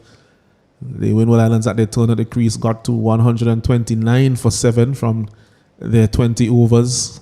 They were off to a rollicking start, put on 80 for the first wicket in 10 overs, but then really fell apart for them thereafter. And the Leeward Islands now, they would need 130 from their 20 overs to win. And with me this afternoon is Miss Stacey Ann Adams. Good afternoon, Stacey Ann. Good afternoon to you, Osnet, and hello to all the viewers. Sorry, Alanson Crookshank. I apologize. Alanson? That's okay. It's human to all. It can happen. You do have a similar tone of voice, Alanson, yourself and Osnet. I'm sure you've heard that before. Yes, I have. And we are from probably close enough areas in the country, so it can happen. Similar vernacular. And opening the bowling for the Windward Islands, Ross, she took 3 wickets in the last game. That's a line that you probably will see from her quite often to Kiana. That one was a wide, but I think they will be trying to keep the ball away from her hitting arc. Yeah, definitely so, but she has the ability to go through the covers as well with power. So it has to be immaculate not to give her a boundary early if you're going to bowl that line.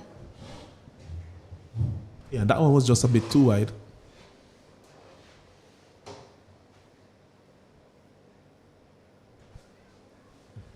That one probably closer to what they want her to do.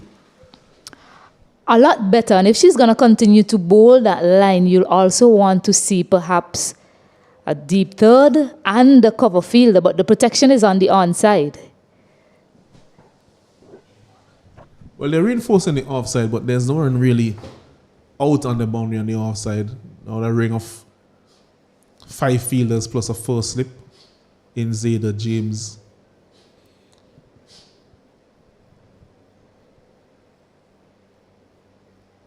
Good delivery from Ross, but well played. Just with a nice straight back down the ground. Yeah, that length and that line will accommodate the field that they have set. Windward Islands. You know, with Kiana, the likes of Kiana Joseph, Shanisha Hector, even Renice Boyce, Amanda Edwards get going. This total could be decimated in quick time, Alanson.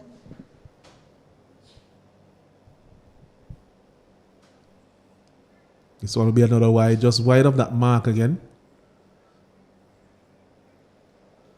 And Ross, I don't think Ross should be afraid, at least in the first over, of pitching it up, just looking for some swing, because she does get that ball to move. She has been given a first slip by her skipper. The skipper just telling her to bowl it, start it off within the line of the stumps.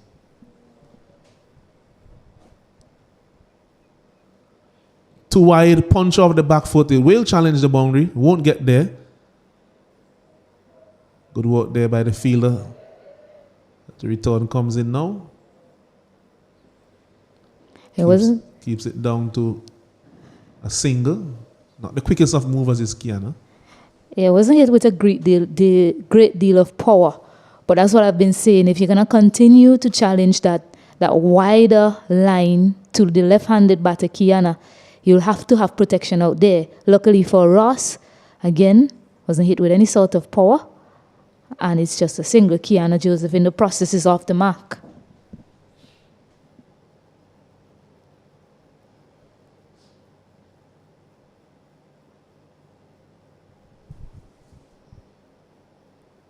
That's the delivery that caused a lot of problems for the Trinidad and Tobago top order in the last game.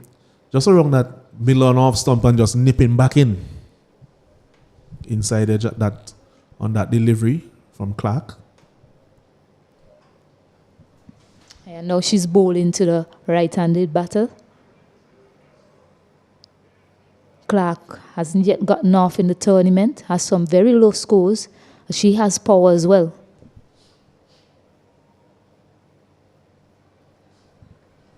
Yeah, just erring in line there, not making the adjustment to the right-hander. Still, that probably would have been a very good delivery for Joseph, but not for the right-handed batter in Clark.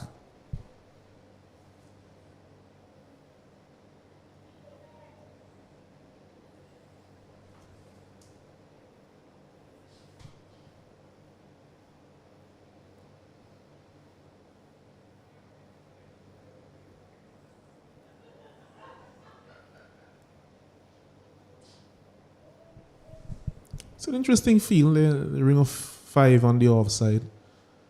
4 fielders on the onside. Nobody behind square on the onside. Not much pace from Ross, but a fine tickle can go down to the boundary.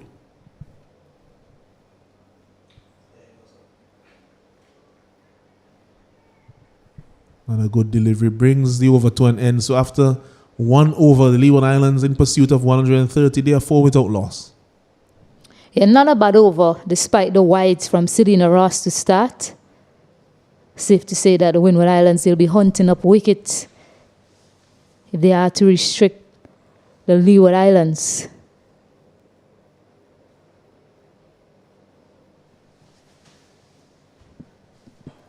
Two left-arm options to the left-handed batter, Kiana Joseph. Skipper, Zeta James, left-arm orthodox, now with ball in hand. I think this could be interesting because Zeta will be bowling to Kiana with the shorter side on her leg side, and also she'll be hitting with the wind. So if she gets it wrong here, she can travel.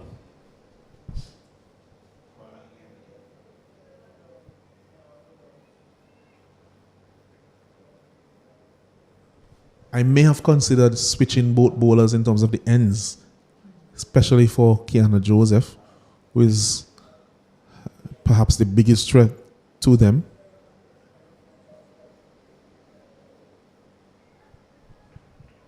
This one is just turning, hitting her into the pad. Clearly going down the leg side, so no excitement from the fielders. I'm sure Zeta would have bowled a lot to Kiana Joseph, apart from Kiana all being a part of Windward Islands previously. Both of these players are from St. Lucia. This one has been struck into the gap, should be cut off by Glasgow. It's very quick over the ground. So 1 run. Slower fielder would not have gotten to that, so good personnel management by the skipper, James. Placing perhaps her quickest fielder over the ground there on the boundary.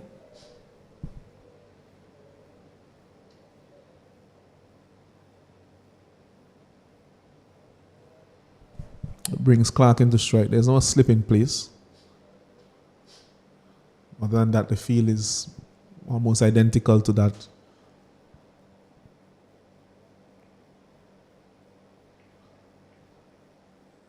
Which the left-hander had, so 1 run.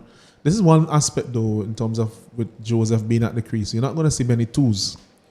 That may come back to put some pressure on the Leeward Islands, unless they can't get the boundaries away. And also her batting partner as well may feel that pressure.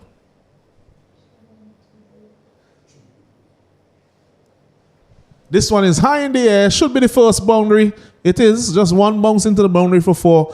And I said that this angle is working in the favor of Kiana Joseph, and perhaps it was worth switching the left arm spinner to bowl from the other end and asking the left arm seamer, who is actually swinging the ball away, to bowl from this end.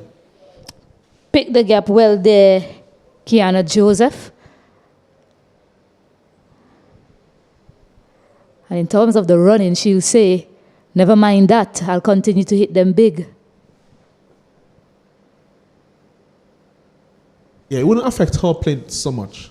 But if she's batting with a partner who is not able to get the ball away to the boundary like that, then it may frustrate them if they're not getting the runs that they think they need and desire from their own shots.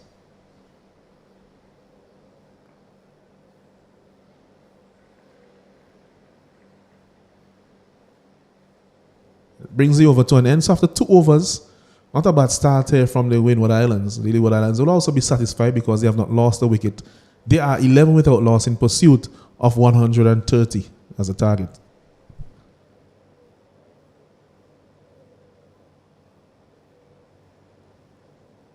And you look at the key bowlers in the Windward Islands lineup, and you'll say in terms of the matchup, they will favor the left-handed batter. You have Afi Fletcher as well to come, the leg spinner. Bowls a good googly, Fletcher.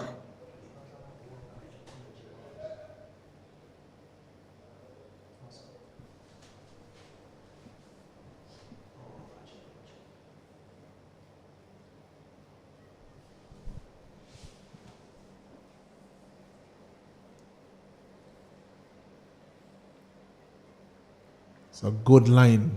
Not a bad length either. But I think that's the line that they're aiming for, of course. An edge can get it down to the deep third area. But I think they'll be satisfied with that because it opens up the possibility of the dismissal as well with the slip in place in James.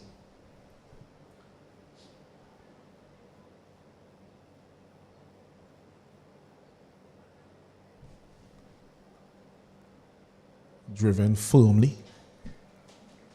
But extra cover gets in the way, literally. Looks like Cherry, the off spinner. Tall figure.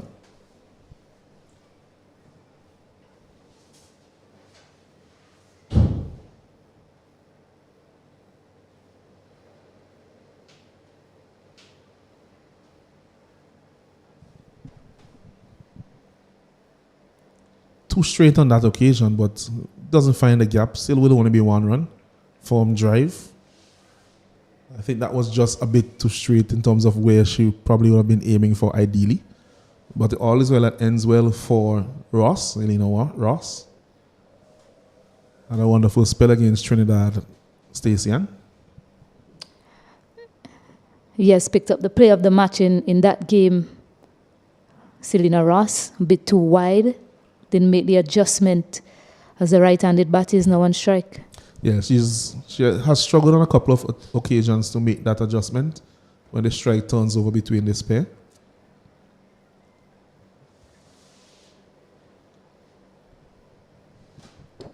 Bowled her 4 overs as well.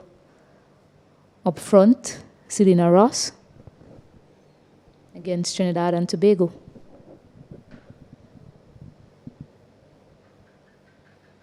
Interesting one.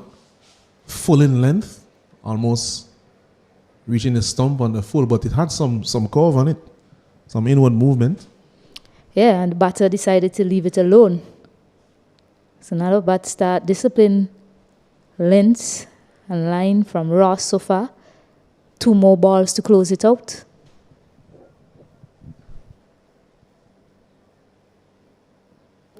Oh my goodness, that was a full toss, a high full toss. It would be called no ball.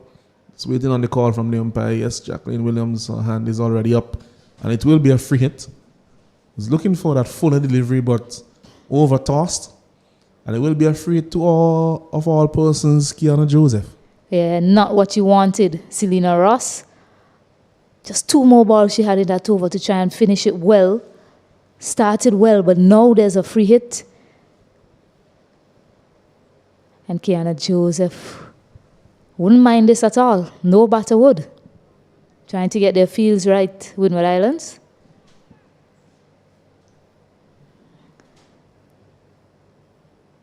But I tell you what, if she gets proper connection on it, it wouldn't matter where the fielders are.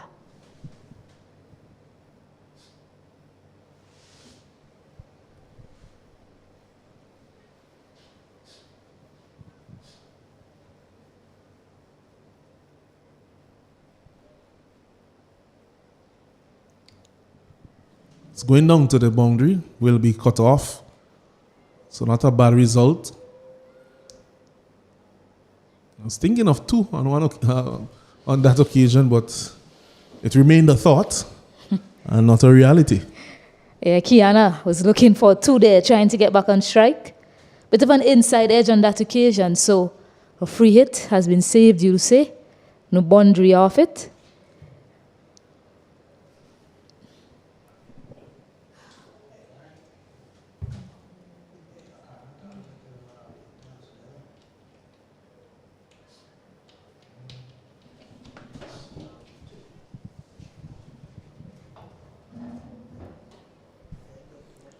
It's another good delivery. Just I think where she wants to be. Just wide out of the off stump. Brings you over to an end. So 5 from that over. At the end of the over, the Leeward Islands, they are 16 without loss. Yeah, good delivery to finish. Not a bad over, although she had the 2 extras in there, just 4 runs coming from it. It's essential that they curtail the run scoring in the power play. Just 3 more overs remaining in it. No wickets down as yet, though, for Leeward Islands.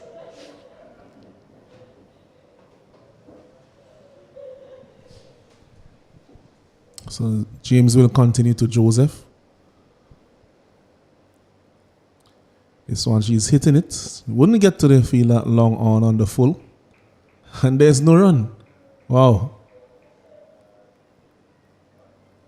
I think the less said about that, the better. Yeah, she struck it powerfully. Joseph got to the fielder quickly, but you expect that should have been a single at least.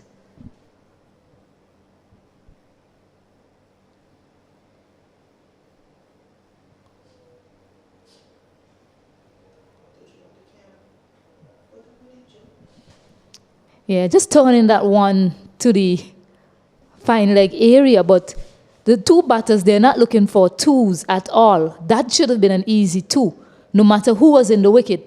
But the first run was just the jog and the back turn to the field as well. I think in all fairness to Clark, I think she knows who she's running with.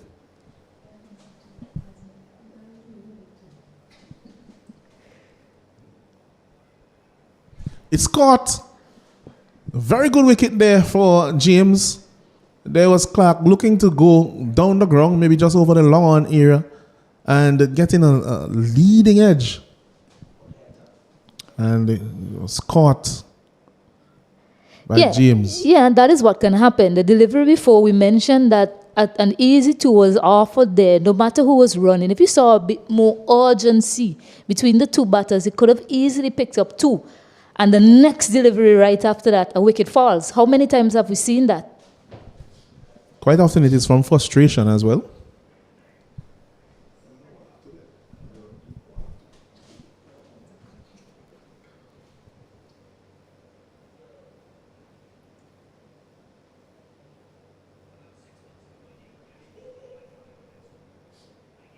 It brings Shanisha Hector to the middle.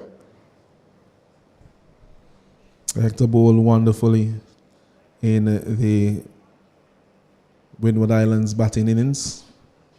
A few Yorkers really demonstrated how defensive Yorker and also how attacking Yorker. And a few other deliveries in that bowling spell. But now she has a task to do with the bat.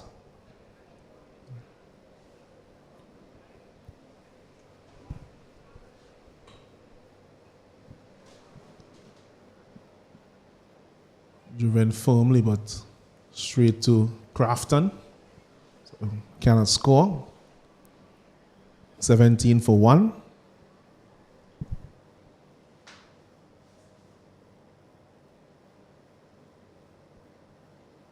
Full toss, and that gets the treatment. It's 6 runs. Poor delivery there from James. And Hector needed no second invitation to smash that for 6. You might look at that shot. You look at the backlift from Shanisha Hector. I think you'll call that a home run, Allenson. Look at that fierce bat swing in the direction of mid-wicket. It was always going to be 6 the moment it left the bat. Yeah, really bad delivery there from James. And got the treatment. Nicely driven, but Craftton does good enough to keep them to a single. Brings the over to an end. After 4 overs, the Leeward Islands, they are 24 for 1, going at 6 runs and over. They require 106 from 16 overs. The figure of Joseph looming large at the crease. And Hector, who has just come out to join her, has shown that she's no slouch. and she can get the ball over the boundary as well. So a very dangerous batting pair at the wicket now, as Afi Fletcher will be introduced to the bowling. West Indies and Windward Islands leg spinner.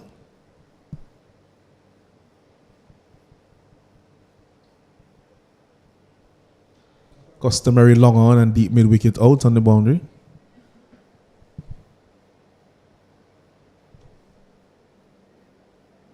A lovely delivery. Look at that turn. Look at that bounce. We did talk about the surface and what it has to offer. And one of the things you mentioned is you wait to see how Afi Fletcher bowls on the surface. Right away, that first delivery. Turn and bounce.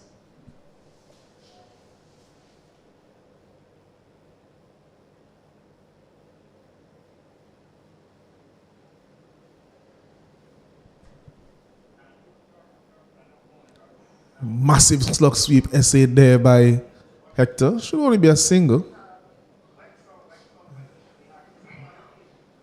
Could have been two with a different batting partner, maybe. Yeah, did well to get some bat onto that as well, because had she missed that, it was crashing into the stumps. Yeah, so for the most part, you look at the Leeward Islands top order, they are boundary hitting top order. And so if you're able to keep the boundaries down, you can keep yourself in the game against them, as they don't really rotate the strike that often.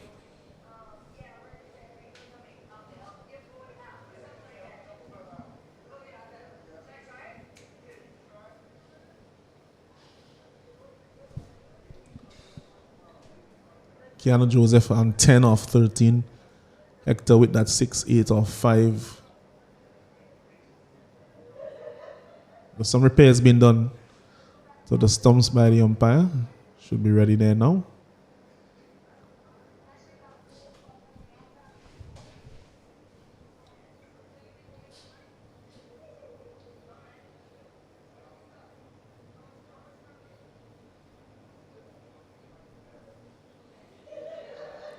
Good delivery, well pitched there from Fletcher.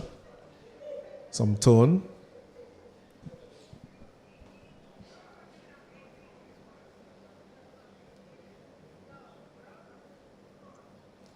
Fuller looking for that slug sweep, but the bounce, the customary bounce that you get from the leg spinners.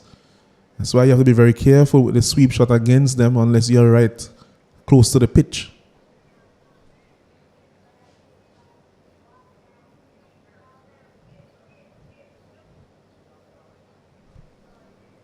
Another good delivery there from Fletcher,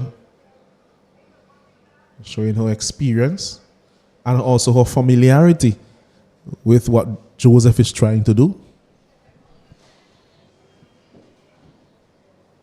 Yeah. Former Windward Islands teammates, along with my co-commentator, really, Stacey. Yeah, and they play at the West Indies level as well, these two. The error ball comes that time, and it's too easy for Kiana to put away. So end what would have been a great over in the context of this game. 1 run probably could have been it. Instead, it's 5, ending that 5th over with a boundary. Yes, a full toss there to end as you look at the replay. Actually, very full and swept immaculately by Joseph. Seems only to have a middle of her bat. Usually when she goes for a big shot, it just seems to just always come off the middle when she goes for one of those strokes. Yeah, you say that it's probably a sedate start, but because of the power that Joseph possesses, you know that the game is still well in control and in favor of the Leeward Islands. Absolutely, and not just Joseph, but we have seen Hector already, what she can do in terms of getting the ball to and over the boundary. As Cherry comes on to the bowling for the first time, off spinner Nisha Cherry. Tall figure, number 59 on her back. As I welcome Keswick Williams into the commentary box. Good afternoon again, Keswick. Good afternoon, Allenson. Oh, and that was a close one. It was a short delivery there from Cherry. Hector was looking to pull. Bottom edge, but he eluded the stumps. Just think she'd get away with that one for me, it was slow into the pitch, just missing out is Hector, I would say. Normally we'll hit those to the boundary. What a pair they are together. You could see the difference in Joseph whenever she's at the crease with Hector.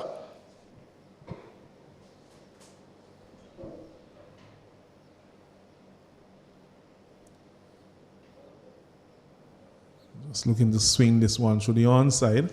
Single taken, but good delivery by Cherry. Just keeping it away from the hitting arc and also taking some pace off that delivery as well. Looks like the Windward Islands did their homework when it comes to bowling to Joseph. Let's see how long they're going to maintain that. The pull shot here from Hector seems to favor that shot. Usually she times it well, just missing out on 2 occasions. So I'm just thinking that the Windward Islands did their homework to both batters. To Joseph, they're looking to get her to hit onto the offside. That's more like it, but finding the gap is Joseph. Wouldn't get enough leg to get to the boundary. Easy 2. Yeah, 2 runs there to Joseph, just punching that one through the extra cover region.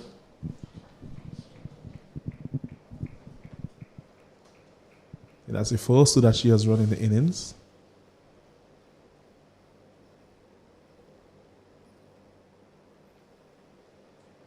Short again, but not finding a gap on this occasion.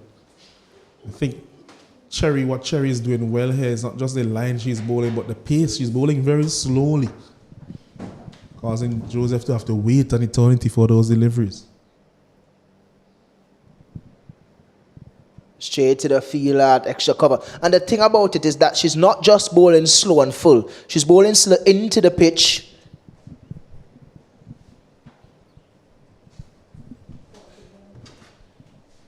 Yes, at the end of the power play, 34 for 1 after 6 overs.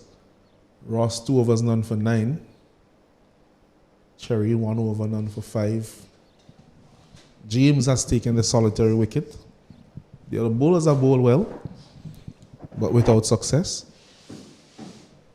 That solitary wicket was that of Clark, who was caught on bowl of Zeta James. Fletcher will continue now in the 7th over. That's something that you would really mention with the Leeward Islands name connected to it. It's dot balls. 20 dot balls already. 6 overs being bowled. Especially these 2 batters that are at the crease. But I guess they do have a bit of time if they do get settled in. The runs that's there can disappear quickly. And she's caught. Tame dismissal, leading edge. Looking to turn that one on the onside against the spin as we look at the replay. And it was a very easy catch there for Affley Fletcher. It was easy as Sunday morning. Yeah, definitely. It's a slider from Affley Fletcher. Really couldn't do much. It didn't pick it. It's Hector. Windward Island picking up their 2nd wicket. Hector have to go. Just 10. Didn't really trouble the score a lot today. Score is 34 for 2. It brings in your batter to the crease. Boyce, the wicket keeper. She will replace Hector at the crease. Joseph still there. So they have lost some of their power. But Bo comes in. And there's also Edwards to come. So quite a few of their batters can hit that long ball. Yeah, we have seen them collapse before. But we know the kind of potential in their batting lineup. And as long as Joseph is still there, we know what she can do. Haven't really gotten into her batting as yet. 21 deliveries. 17 runs. So it's not something that we're accustomed to with Joseph. But as long as she's there, there's always Chet. But someone like a Afi Fletcher with all her experience definitely have something to say. But I like the move in this game. Afi bowling in the power play. This is her second over outside the power play now. Her first over outside the power play. Second over in the game. Fuller delivery. Well played by boys. He's accommodating for that turn away. Straighter back than what we saw from Hector, which I think was her downfall.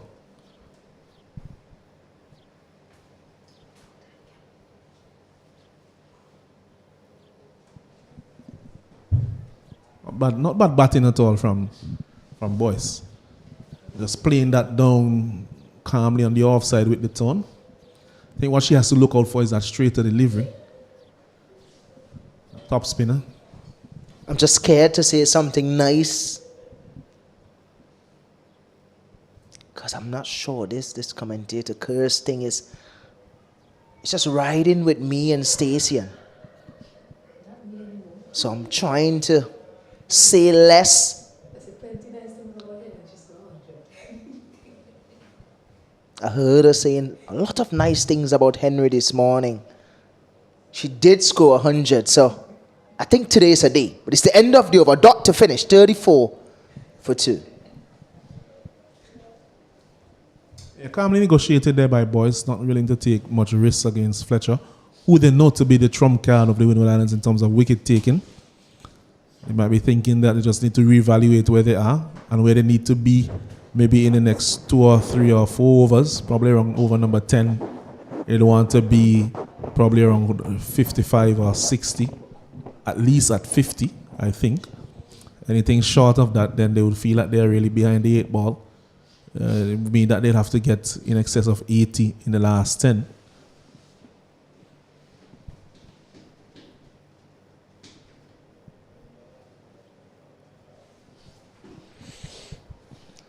The thing about it, if she keeps it there, she's fine. And what is smart about Cherry bowling in this game is the pace in which she's bowling with on the pitch. No pace to work with Kiana Joseph, just a change in feel. Skipper Zeta James just asking Holly Charles to go back on that deep square leg boundary. Sweeping is Joseph.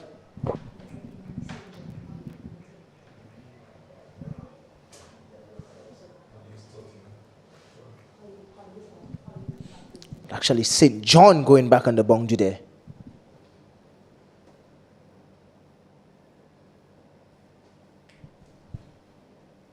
Down the pitch, stumped. It's a massive wicket here for the Windward Islands. Kiana Joseph dismissed after 24 deliveries, dismissed for 17. And the Windward Islands are cock-a-hoop here at Arnesville. Well, look at the celebrations from Fontaine. Dance, dance, away we go. The big wicket of Joseph. How much this means to the Windward Island team. A former Windward Island player. The celebration was all over the ground. She has to go. Just 17. 34 for 3. Ah, look at that, Allinson. Can you move like that, Allinson? Can you? And leave that one alone outside the off stump. Think our co-commentator wasn't it Kato can move like that? Saw him on the dance floor already. Well, he'll have to answer his baptism when he comes. We'll definitely do that in another game. It's like the skipper is coming out to bat now, Edwards. So she replaces Kiana Joseph.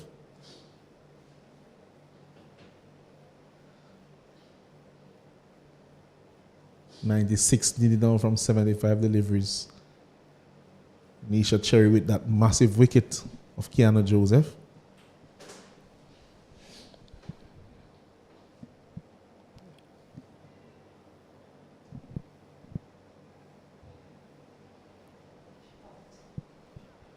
Well played, but very well fielded there from St. John. He just swooped it up with one hand in the covers. Yeah, it was good feeling. I was already looking to the boundary because it was smacked with some power from Edwards. So I was looking to the boundary, but then I had to bring it back. Yeah, she's just bowling very smartly in this game. Really slow. And she's not bowling slow and full. She's bowling slow into the pitch. So if you need to hit it, you have to use all your power.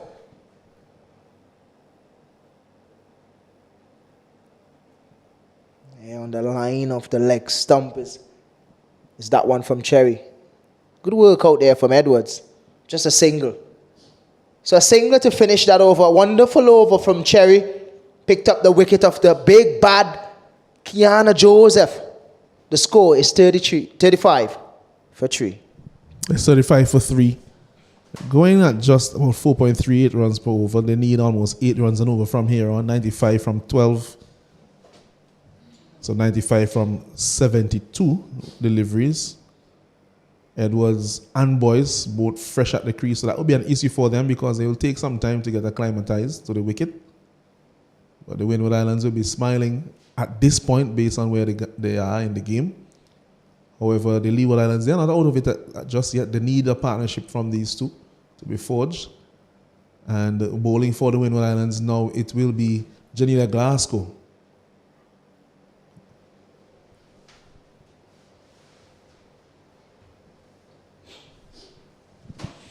Well, she started the innings with the bat. Formed a really good partnership with Craftton, who scored a half century. She has a chance now to deliver with the ball. Bowling from over the wicket. She haven't really done herself justice in this tournament with the ball. But she have another time to do so. And how fitting it would be that she can do it today. Yeah, that one went straight to the field at mid-wicket. Cherry.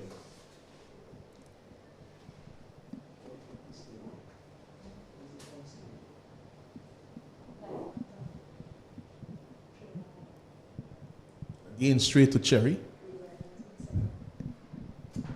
Not finding the gap, Edwards.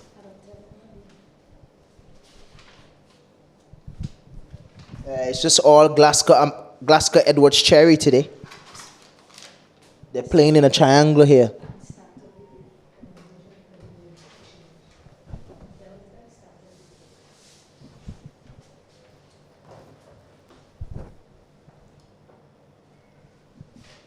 It's driven down the ground for a single. So Edwards on 2 now. Boyce yet to score.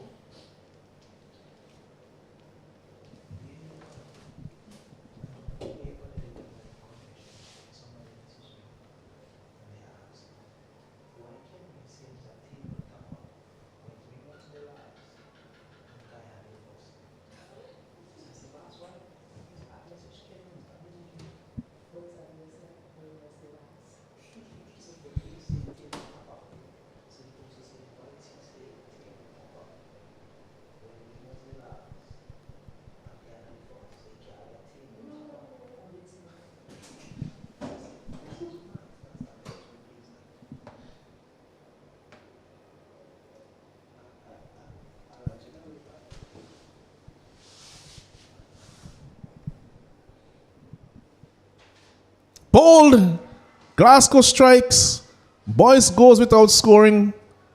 Looking to aim something mighty down the ground.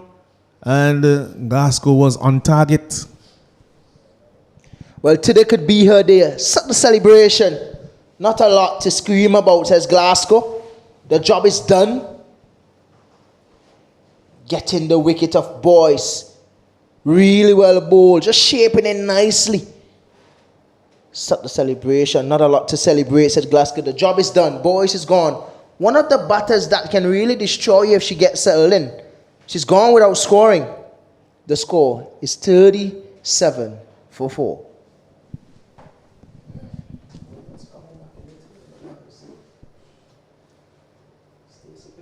New batter will be Claxton, the all-rounder. Zaria Claxton. As we see that those thumbs being rattled there by Glasgow. And the replay.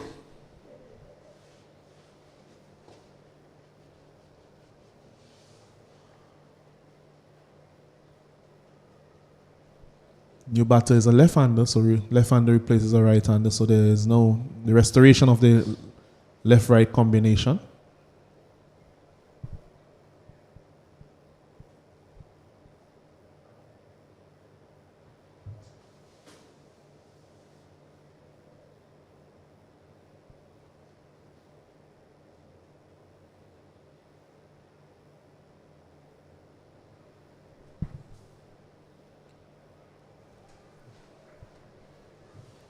Delivery.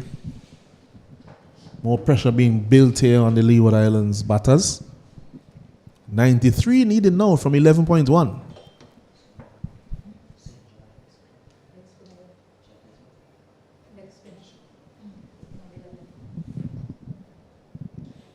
Just one delivery to go here in this over. Finishing well is Glasgow. Just 2 from that.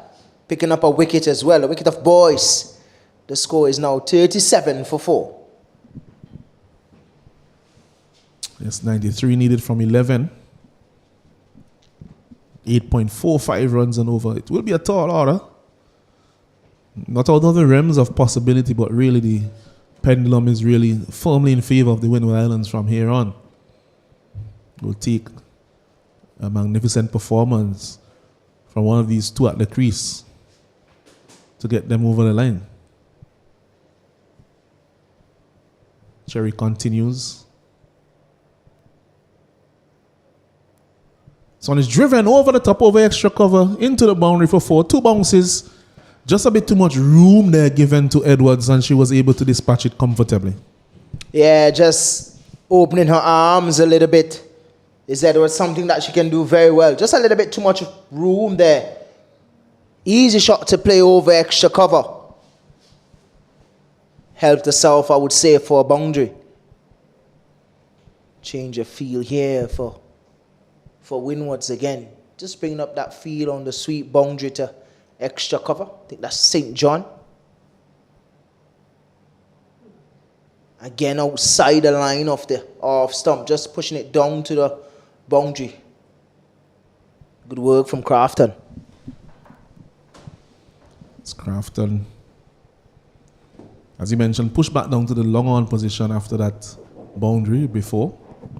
Not a bad option to have the field up until the batter strikes the boundary. Now that she has done so, electing then to push back the field, they have that option as we are outside of the power play.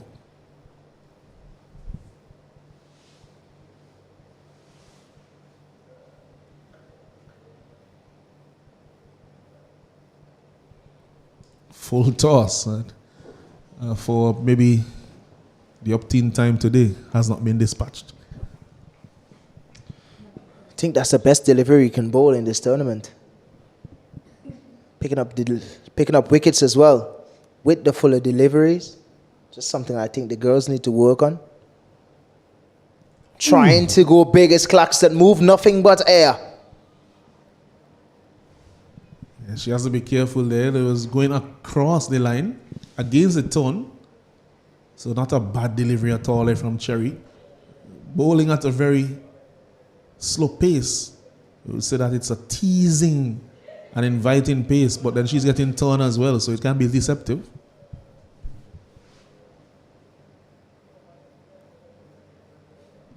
Cutting this time behind point. The chase is on. Just 2.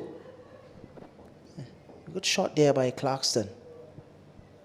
I mentioned she do have some batting potential. Saw it a few games ago as well. So the Leewards team really, I think they have some good batters, good all-rounders in the squad. But I did see them collapse a couple times. cut in again, but straight to Fletcher.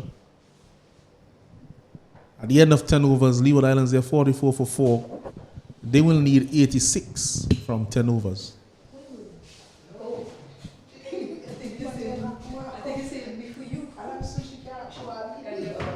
And now break.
Welcome back after the drinks break at the Annesville Sporting Complex.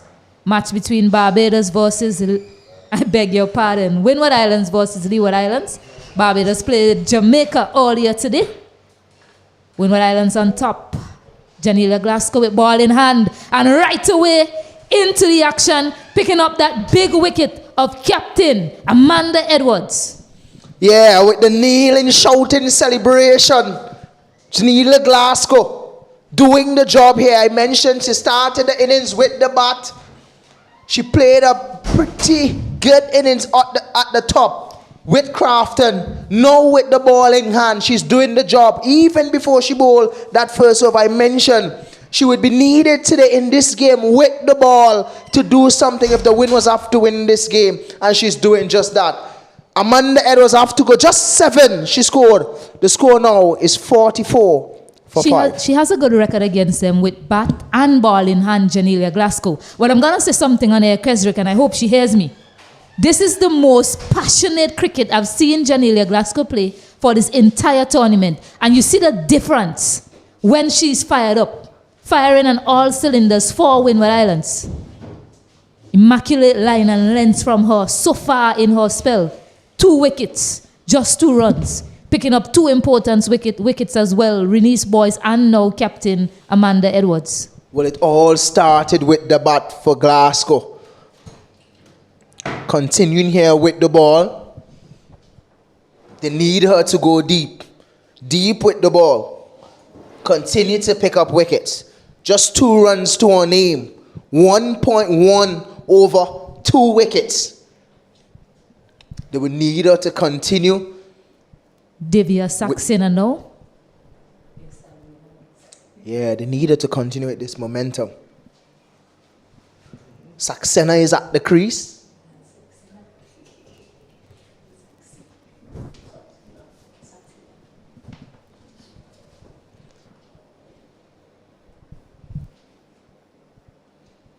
This time, Erin on the line of the leg stump. We'll wait to see the signal from the umpire, see if she got some batter onto it.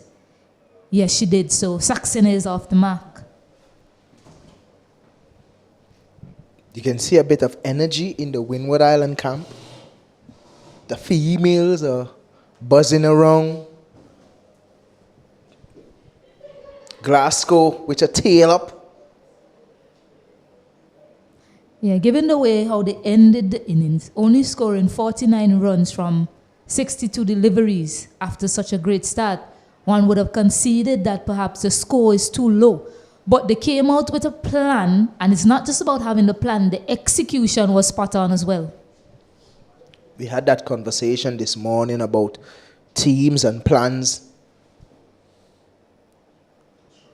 And today, you definitely would say that you're seeing a clear plan and execution by the Windward Island players. That's a good shot, mind you, from Craftton. Just one down the ground, but you could definitely see a clear plan from the Windward Islands. They started the batting. You could have seen the intention at the top to look to score, the intent to score.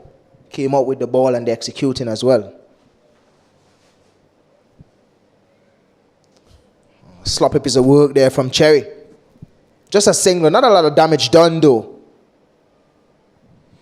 But what do you make of Glasgow today and how she performed with the bat, now with the ball?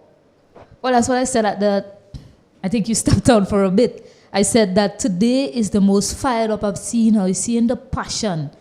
You're seeing the fire from Janelia Glasgow with bat in hand. She came out, she had clear intentions to give the team a good start. And today you're seeing that transcend into her bowling. Bowl a number of wides to start in previous games. Today she's spot on, bowling wicket to wicket and being justly rewarded as well. Yeah, that's what you want to see from your international players in these tournaments. You want to see them perform. And each game, you want to see different players doing the business. Saw Henry this morning against Barbados. Now we are seeing Glasgow here today. A dot to finish. The score now is 47 for 5. Yeah, a lot of work to do with bat in hand for Leeward Islands. 83 required from 9 overs, just 54 deliveries. A lot of their power is already back in the hut. Zara Craftton, yet to really get going in the tournament with bat in hand. But she too possesses power and good striking ability. Cherry to bowl her last over. Really bowl well today. Haven't really reflected in terms of the wickets, in terms of how she have bowled, but really and truly what she did today. Use the pitch, slow up most of her deliveries, so batters have to use their power. Yeah, I suspect she's been so painful to bat against Keswick, given how slowly she's bowling. I'm just guessing you would probably would have smacked it. What do you think about that, Stacey? I probably would have been missing those. Probably would have lost my patience. But all in all, it's really good bowling because they're not really picking her. And she's spinning the ball as well. So if it's working for you, don't change it. And that's what she's doing today. She's not changing anything. She's hitting the right straps. This is her last over. Just 14 runs. Just one wicket as well, but that all-important wicket of Kiana Joseph.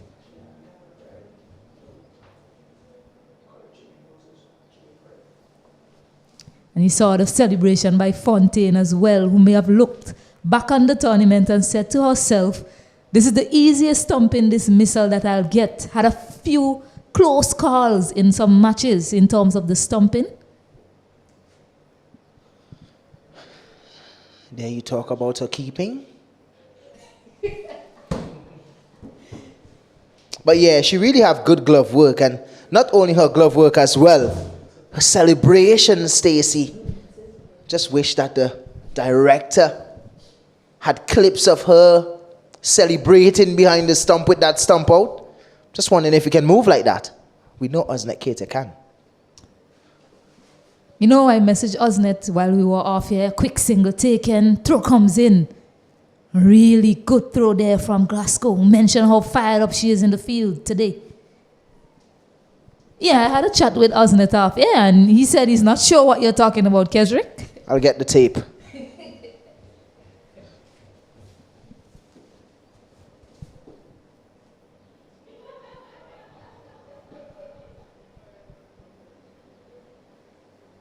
Just one delivery to go in this over.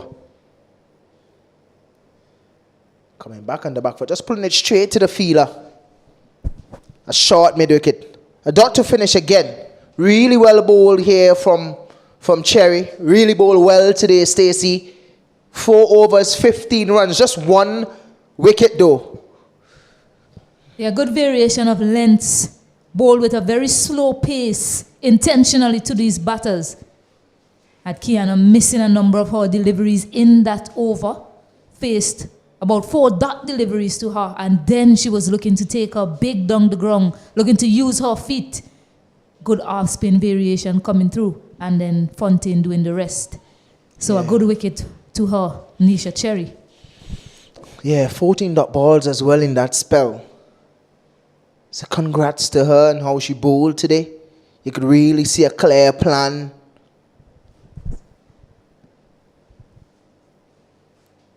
There we go again, Glasgow wicket to wicket. Really bowling a good spell. They would want her to finish well. They're really in front, I would say, to win this game, the Windward Islands. Glasgow bowling a good over here now. Yeah, they'll also be thinking to themselves, if they can accumulate some bonus points, I mean, they are a long way away. Could finish this tournament well, a huge appeal. Run out chance as well, and there's an overthrow. But Saxena is on the ground, so they won't be able to capitalize on that. Just like to see the replay if it's possible. Just, can you see from where we're at?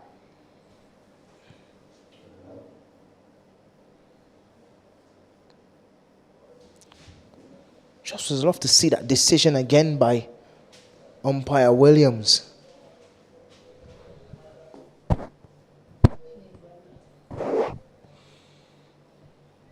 Again, similar delivery, trying to go across the line again. I really want to see the replay of that one in particular. The last 2 deliveries, Stacey, I would love to see the replay. That one perhaps look closer than the last. Don't have the benefit of the replay here, unfortunately. Should have, but...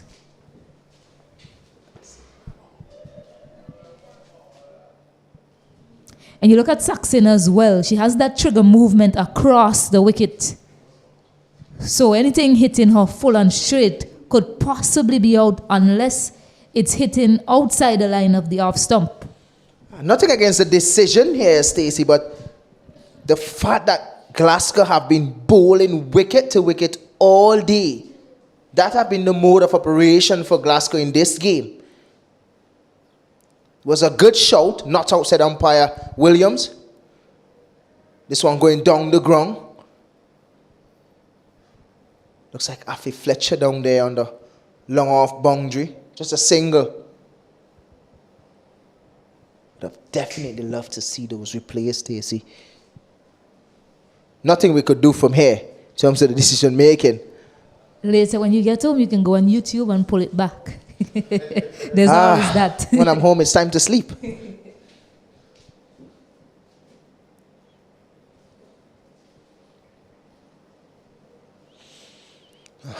Good over again from Glasgow, showing her class.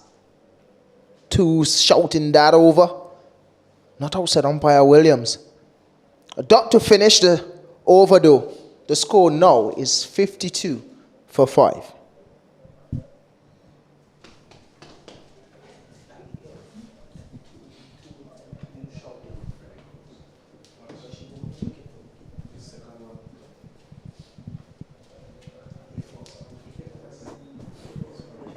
Run rate required has shot up to 11s now for Leeward Islands.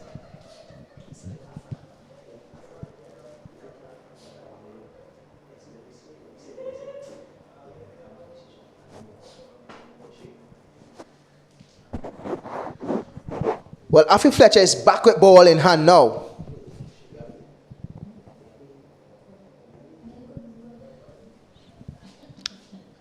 Yeah, how fitting to bring her back now. 13 overs bowl. Just wondering if she's bowling from the right end. Googly first up. Yeah, if you look through the tournament so far, she usually operates from the administrative center end. But I think the captain wanted her to come on now, so she has to contend with this end. Afi Fletcher. But she's an experienced bowler. So she might be saying, it doesn't matter which end I come from, I have to do a job for the team. Sometimes you're called upon in certain situations, have to put your hand up, no matter the end.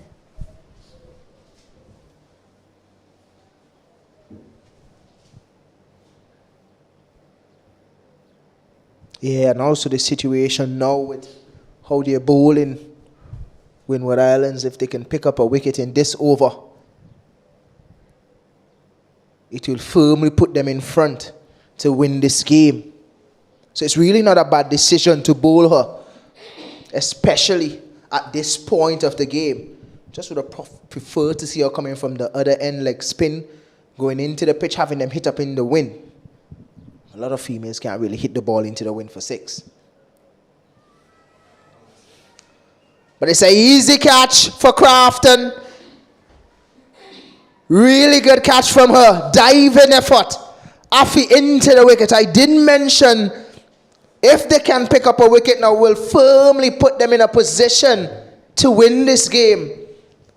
And the senior talisman in the team, Afi Fletcher, doing the job. And there you go, Kesrick. It doesn't matter which end.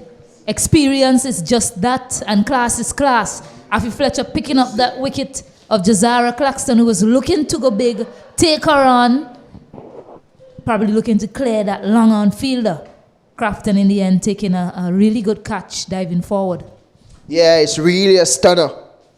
She usually feels on the long off boundary for the Windward Island. Only means one thing, especially in these times, you want your better feelers on the boundary. She's doing just that. Really good steady concentration, really good catch. Diving effort from her. Afi Fletcher. Who else? Yeah, Kimberly Anthony, the new batter in. I haven't seen a lot of her with bat in hand in this tournament. I think, in fact, perhaps she only batted once in this tournament, that first game against Guyana. But she loves to hit it big, and she likes to go straight as well.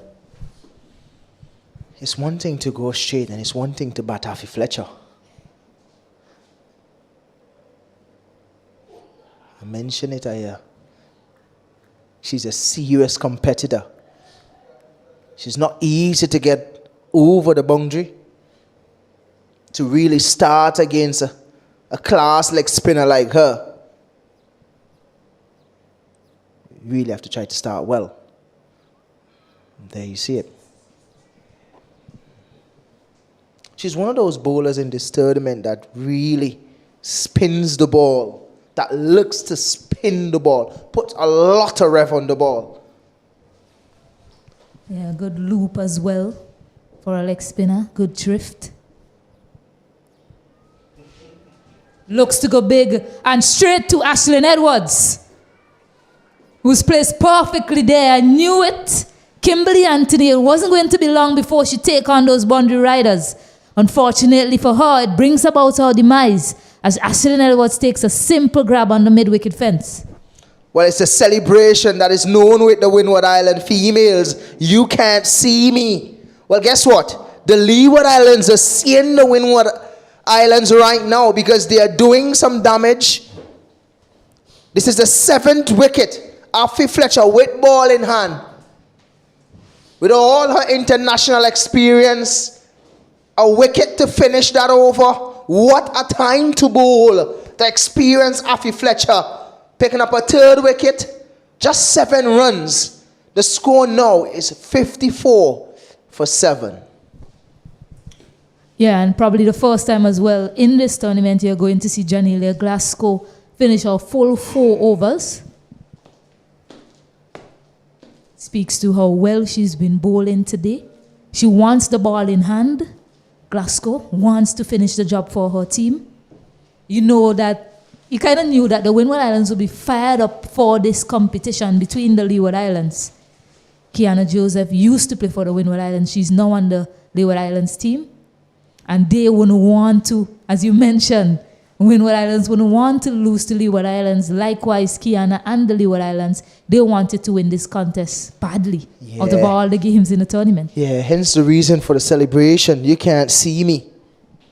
That's been the celebration all day for the Windward Island girls. And this has been the mode of operation for Janelia Glasgow. Wicket to wicket.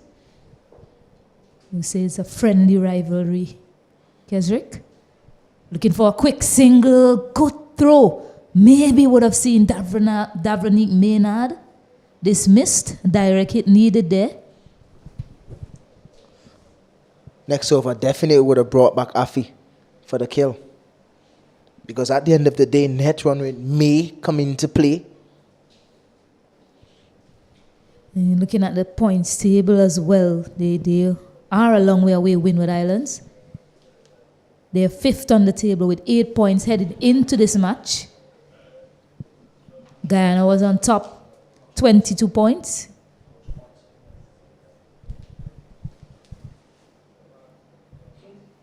Looking to take it to the leg side. Got a bit of an inside edge there. Maynard. So she's off the mark. But singles won't hurt the Windward Islands. They'll need to be striking the ball well and hitting the boundaries at will. Certainly after this game, they would move up in the points table.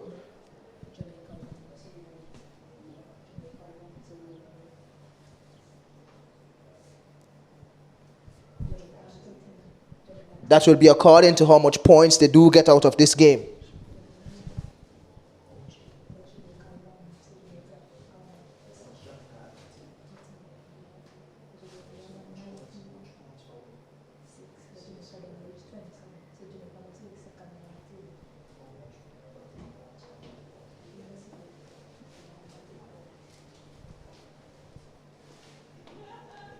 Full toss on the line of the leg stump and help to the fine leg boundary. And those boundaries that we were talking about, that Davia Saxena manages to pick up one. They need a lot more of that, Kesrick. Yeah, they are long way away from that. So they'll need a lot more boundaries than that. Just a loose one from Glasgow, something that we haven't seen a lot from her today. And that's what we want to continue to see. We're not seeing something from her, which is bad deliveries. So that's good. That's really good from Glasgow. A dot to finish here. Really good spell from her. A comeback spell. Haven't been picking up a lot of wickets in the tournament, but today she really delivered 4 overs, 13 runs. Picked up 2 wickets. Yeah, today was her day and she made it count. Janelia Glasgow started well with bat in hand. And then continue that momentum, that sort of energy into the ball, picking up those 2 wickets. Wonderful display from her so far in this match. Kesrick Williams was calling for it. He said he would have bowled Daffy, bowled her out from the next end. She's here with ball in hand. And with me is Alanson Cruikshank. Good afternoon to you, Stacey. Good afternoon to all our viewers. Windward Islands women seem to be well on their way to a victory here today, which will be their 2nd of the tournament.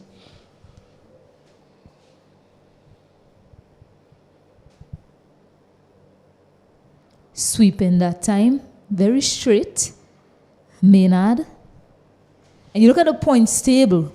Even though it looks like Windward Islands, they are about to take this game, they still wouldn't move from 5th on the table. Such was the dominance from Jamaica women in that match earlier. They had 13 points and they won that game against Barbados, so they will move up.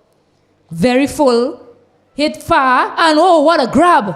Good grab there from Ashlyn Edwards. It looked as if it was going over her head, but putting her hand up at the last moment. And excellent catching, excellent catching. That's her second very good catch for this game. Has patrolled that straightish mid-wicket position in this innings, and as you mentioned, it was going over her head, and she's not very tall either, but she was able just to time that little leap in a excellent manner in order to take that catch. Yeah, sometimes when things are going good for you, it just continues. It spirals into all departments.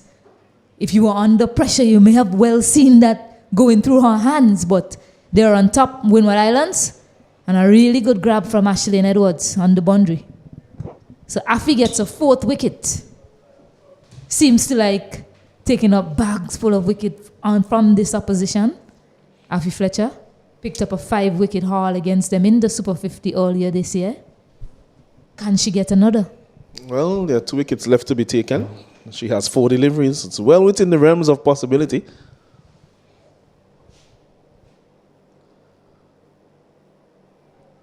Has she been bowled? No, wow. That was dangerously close to the bills. Yes, perilously close indeed. One point it looked as if it was just going to strike the stump, but just went over.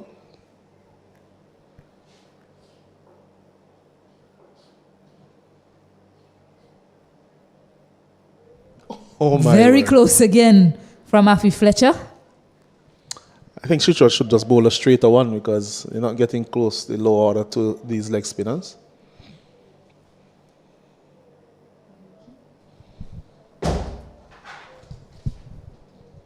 He tosses one up. The field is nowhere near there. So Roselle Leeward gets off the mark.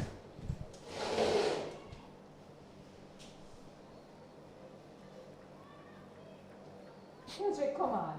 I'm mentioning that again. I just threw Kesrick car keys for him, Arlenson. Should have been an easy catch, but he put it down. Unbelievable. Well, you could mention it to him when he sees somebody spill a catch on the field. Comments on it. Certainly would. They're looking for these two, showing some urgency in the running. They're not giving up Leeward Islands. 64 for 8 after 16 overs. Why should they give up? They're looking for points. They're looking for run rate. Every run matters, even though the table seems to be more or less fixed by now, but still every run does matter. Yeah, coming into round 4, I'll give you the points. Heading into today, of course, things will change. Jamaica won their game, but Guyana, they were on top with 22 points. Leeward Islands, they were in second place with 20 points. Because of net run rate, because Trinidad and Tobago, they're third with 20 points as well. Jamaica, they started on 13 points, but they will certainly add some points after their display today. Windward Islands came into the round 4 with 8 points, and Barbados at the bottom of the table with 3 points. Yeah, so they might be thinking that with 4 overs to go, if they can get as many runs as possible, then they will still think that if Trinidad do not win tonight, then they could still remain ahead of Trinidad. So that's what's to play for at this moment. Zayda James with ball in hand now. Roselle Leeward still looking to get that long handle out. Allenson made good connection on that, but it is straight to. It did a bit too straight to Zayda, who managed to get some hand onto it to slow it down.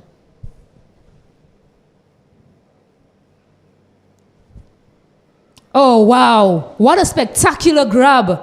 We've seen a number of those in the tournament. Zayda James just picking that one up off the ground. You'll say it was so close to it. Wow, what a catch. Magnificent. Splendid, spectacular, marvelous, outrageous. And you can name all the other adjectives that are superlatives that will describe that type of catch. Just inches off the ground.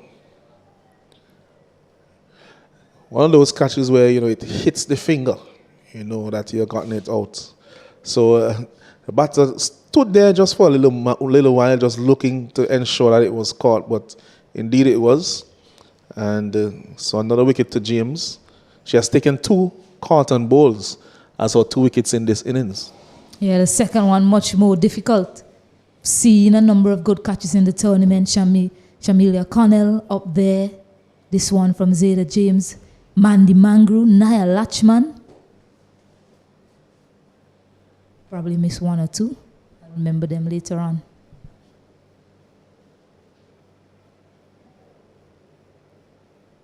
So Cheyenne Moses, new batter.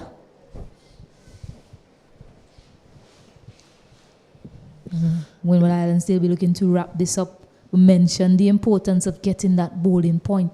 So if they manage to bowl out the team, they'll get that bowling point. Give them some more points as well. It's likely that they will be able to get the bowling point, seeing that they have more than 3 overs left to get the last wicket. The last pair at the crease, Leeward and Moses. But you never know. Cricket is a game of glorious uncertainties.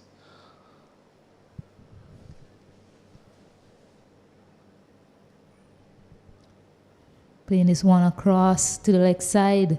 Leeward showed intent ever since she came out to the middle. At the end of the 17th, Leeward Islands 67 for 9.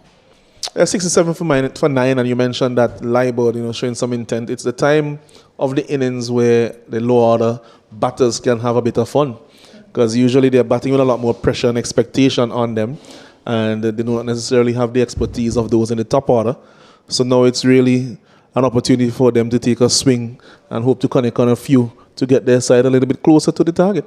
Yeah, I also like this move. I was thinking to myself, I hope that Windward Islands give an over at least to Abini St. John, another leg spinner, first bowl in this tournament, played the Super 50 tournament, didn't get to bowl at all. But now that they're on top of the Leeward Islands, just give an opportunity to another young player.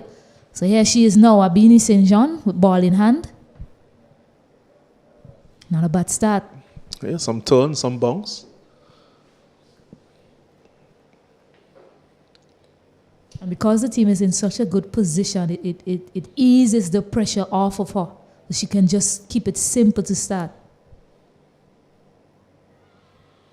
Pitching way outside the leg stump. Higher arm action than what we see from Fletcher. So it'll be interesting to see if she's able to bowl like googly.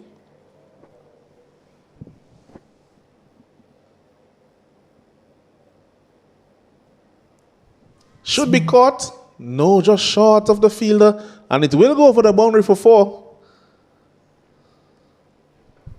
Much fuller delivery there from Abini St. John compared to the 2 that she started with. And we mentioned the intent from Leeward, just swinging at that one and getting lucky. You'll say landing just in front of Karina Noel.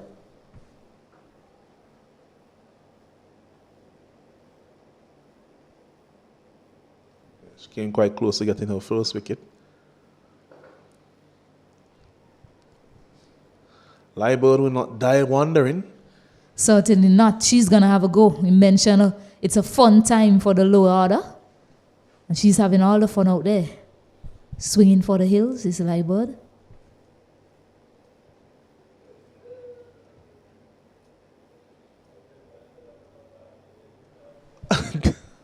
That one just bounced over the stump. I was about to say bold, but it just, that leg spinner's bounce, as you really get accustomed to. It was quite full, but it went over the stumps. Yeah, a lot of flight on that delivery there from Abini St. John. So now that she has been given the opportunity to bowl, we're seeing that she does have some ability with the ball. She is putting some revolutions on the ball based on the bounce that we are seeing, and also some of the turn from some of the deliveries. If she can get that wicket now, it'll do a lot for her confidence. full and wide to end. That one just a bit too wide. You would have expected to be put away maybe from a batter in the middle or top order. So at the end of 18 overs, it's 72 for 9, the Leeward Islands. They need 58 from 2 overs. 29 runs per over, Stacey. Have you ever scored 29 runs in an over? I can safely say I never have. What about yourself, Alanson? No, I have not. That's a lot of runs in 1 over. We're in the age of power hitting now. You're seeing teams scoring that and more sometimes in 1 over. Leeward, though, is trying to make a fist of it. Continues with our attacking intent. No point just blocking it out there. A lot of runs to get. It's almost a foregone conclusion. I shouldn't say almost a foregone conclusion in terms of who is in charge of this game and who will win this game. That'll be a buy as well there. Moses looking for a second. And Leeward turning her back. Actually, it's not a buy. Surprisingly, she got some bat onto it. Thought it missed everything.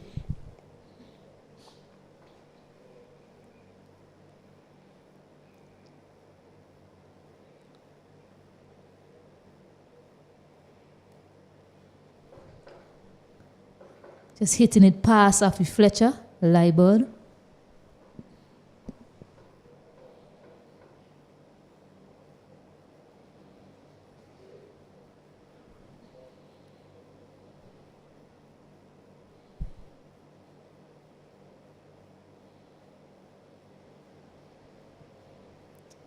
We're seeing some errors now coming from the Windward Islands.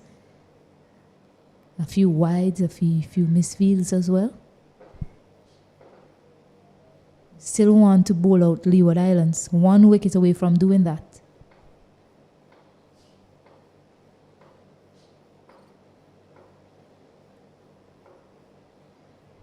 And it's been a tough game for Leeward Islands with bat in hand. I mean, we had all that expectations given the power that they had at the end of the first innings. We actually thought that score was a bit too low. I would say no matter how much power you have, you still have to diversify your game. You have to look for those singles. You have to run those twos in between those boundaries. They weren't able to get the boundaries away, and once that happened, then the scoring basically dried up for them. A quicker one that time from Zeta James to finish our quarter of overs. 22 runs, 2 wickets to her name. At the end of 19, Leeward Islands 76 for 9. The 76 for 9. The game is now of academic interest. The Leeward Islands cannot win from this position, really.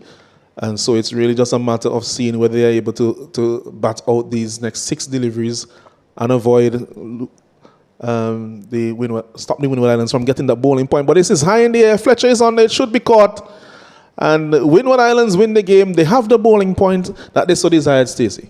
Yes, and fittingly, I'm very happy for Beanie St. John coming into this game and getting that wicket I mentioned. That will do a lot for their confidence. Happy Fletcher finishing things off. She picked up 4 wickets as well.